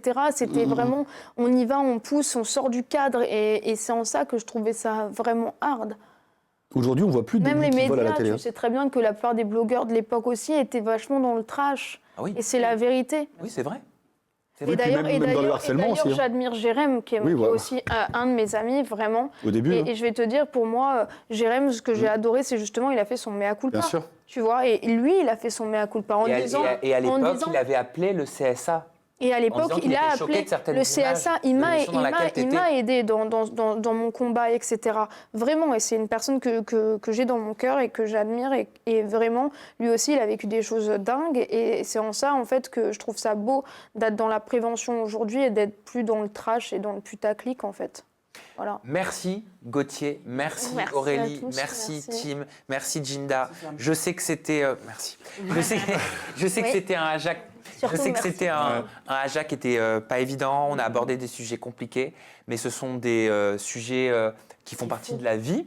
C'est la vie, c'est pire. C'est la vraie vie. C'est la vraie vie. Voilà. C'est pire pour moi d'occulter des sujets en faisant la sourde oreille, en faisant comme si on ne voyait pas et en disant ça, faut pas en parler, c'est tabou, c'est pas bien. Non, au contraire. Ce qui est important, c'est de mettre des mots, tu l'as dit, sur des mots. MAUX, c'est ce qu'on a pu faire. J'espère que c'est ce qu'on a pu faire aujourd'hui. Et j'ai juste envie de remercier toutes les agiatrices et les agiateurs, le chat, pour leur bienveillance par rapport à la personne qui a mis un commentaire. Je pense que ça fait du bien à cette personne. J'en ai des frissons, je suis fier de toutes les personnes qui nous suivent, je suis fier de votre loyauté, je suis fier de votre fidélité, je suis fier de votre amour, je suis fier de ce plateau, je suis fier de mes invités, je suis fier de toutes les personnes qui travaillent derrière. Et je vais m'arrêter là. Et puis, on se retrouve la semaine prochaine avec une nouvelle personnalité sur Aja. Là, j'ai plus en tête le nom de notre invité. Merci du fond du cœur. Merci à toi, Sam. Merci. Merci beaucoup. Passez une belle soirée. C'est que du love. Merci.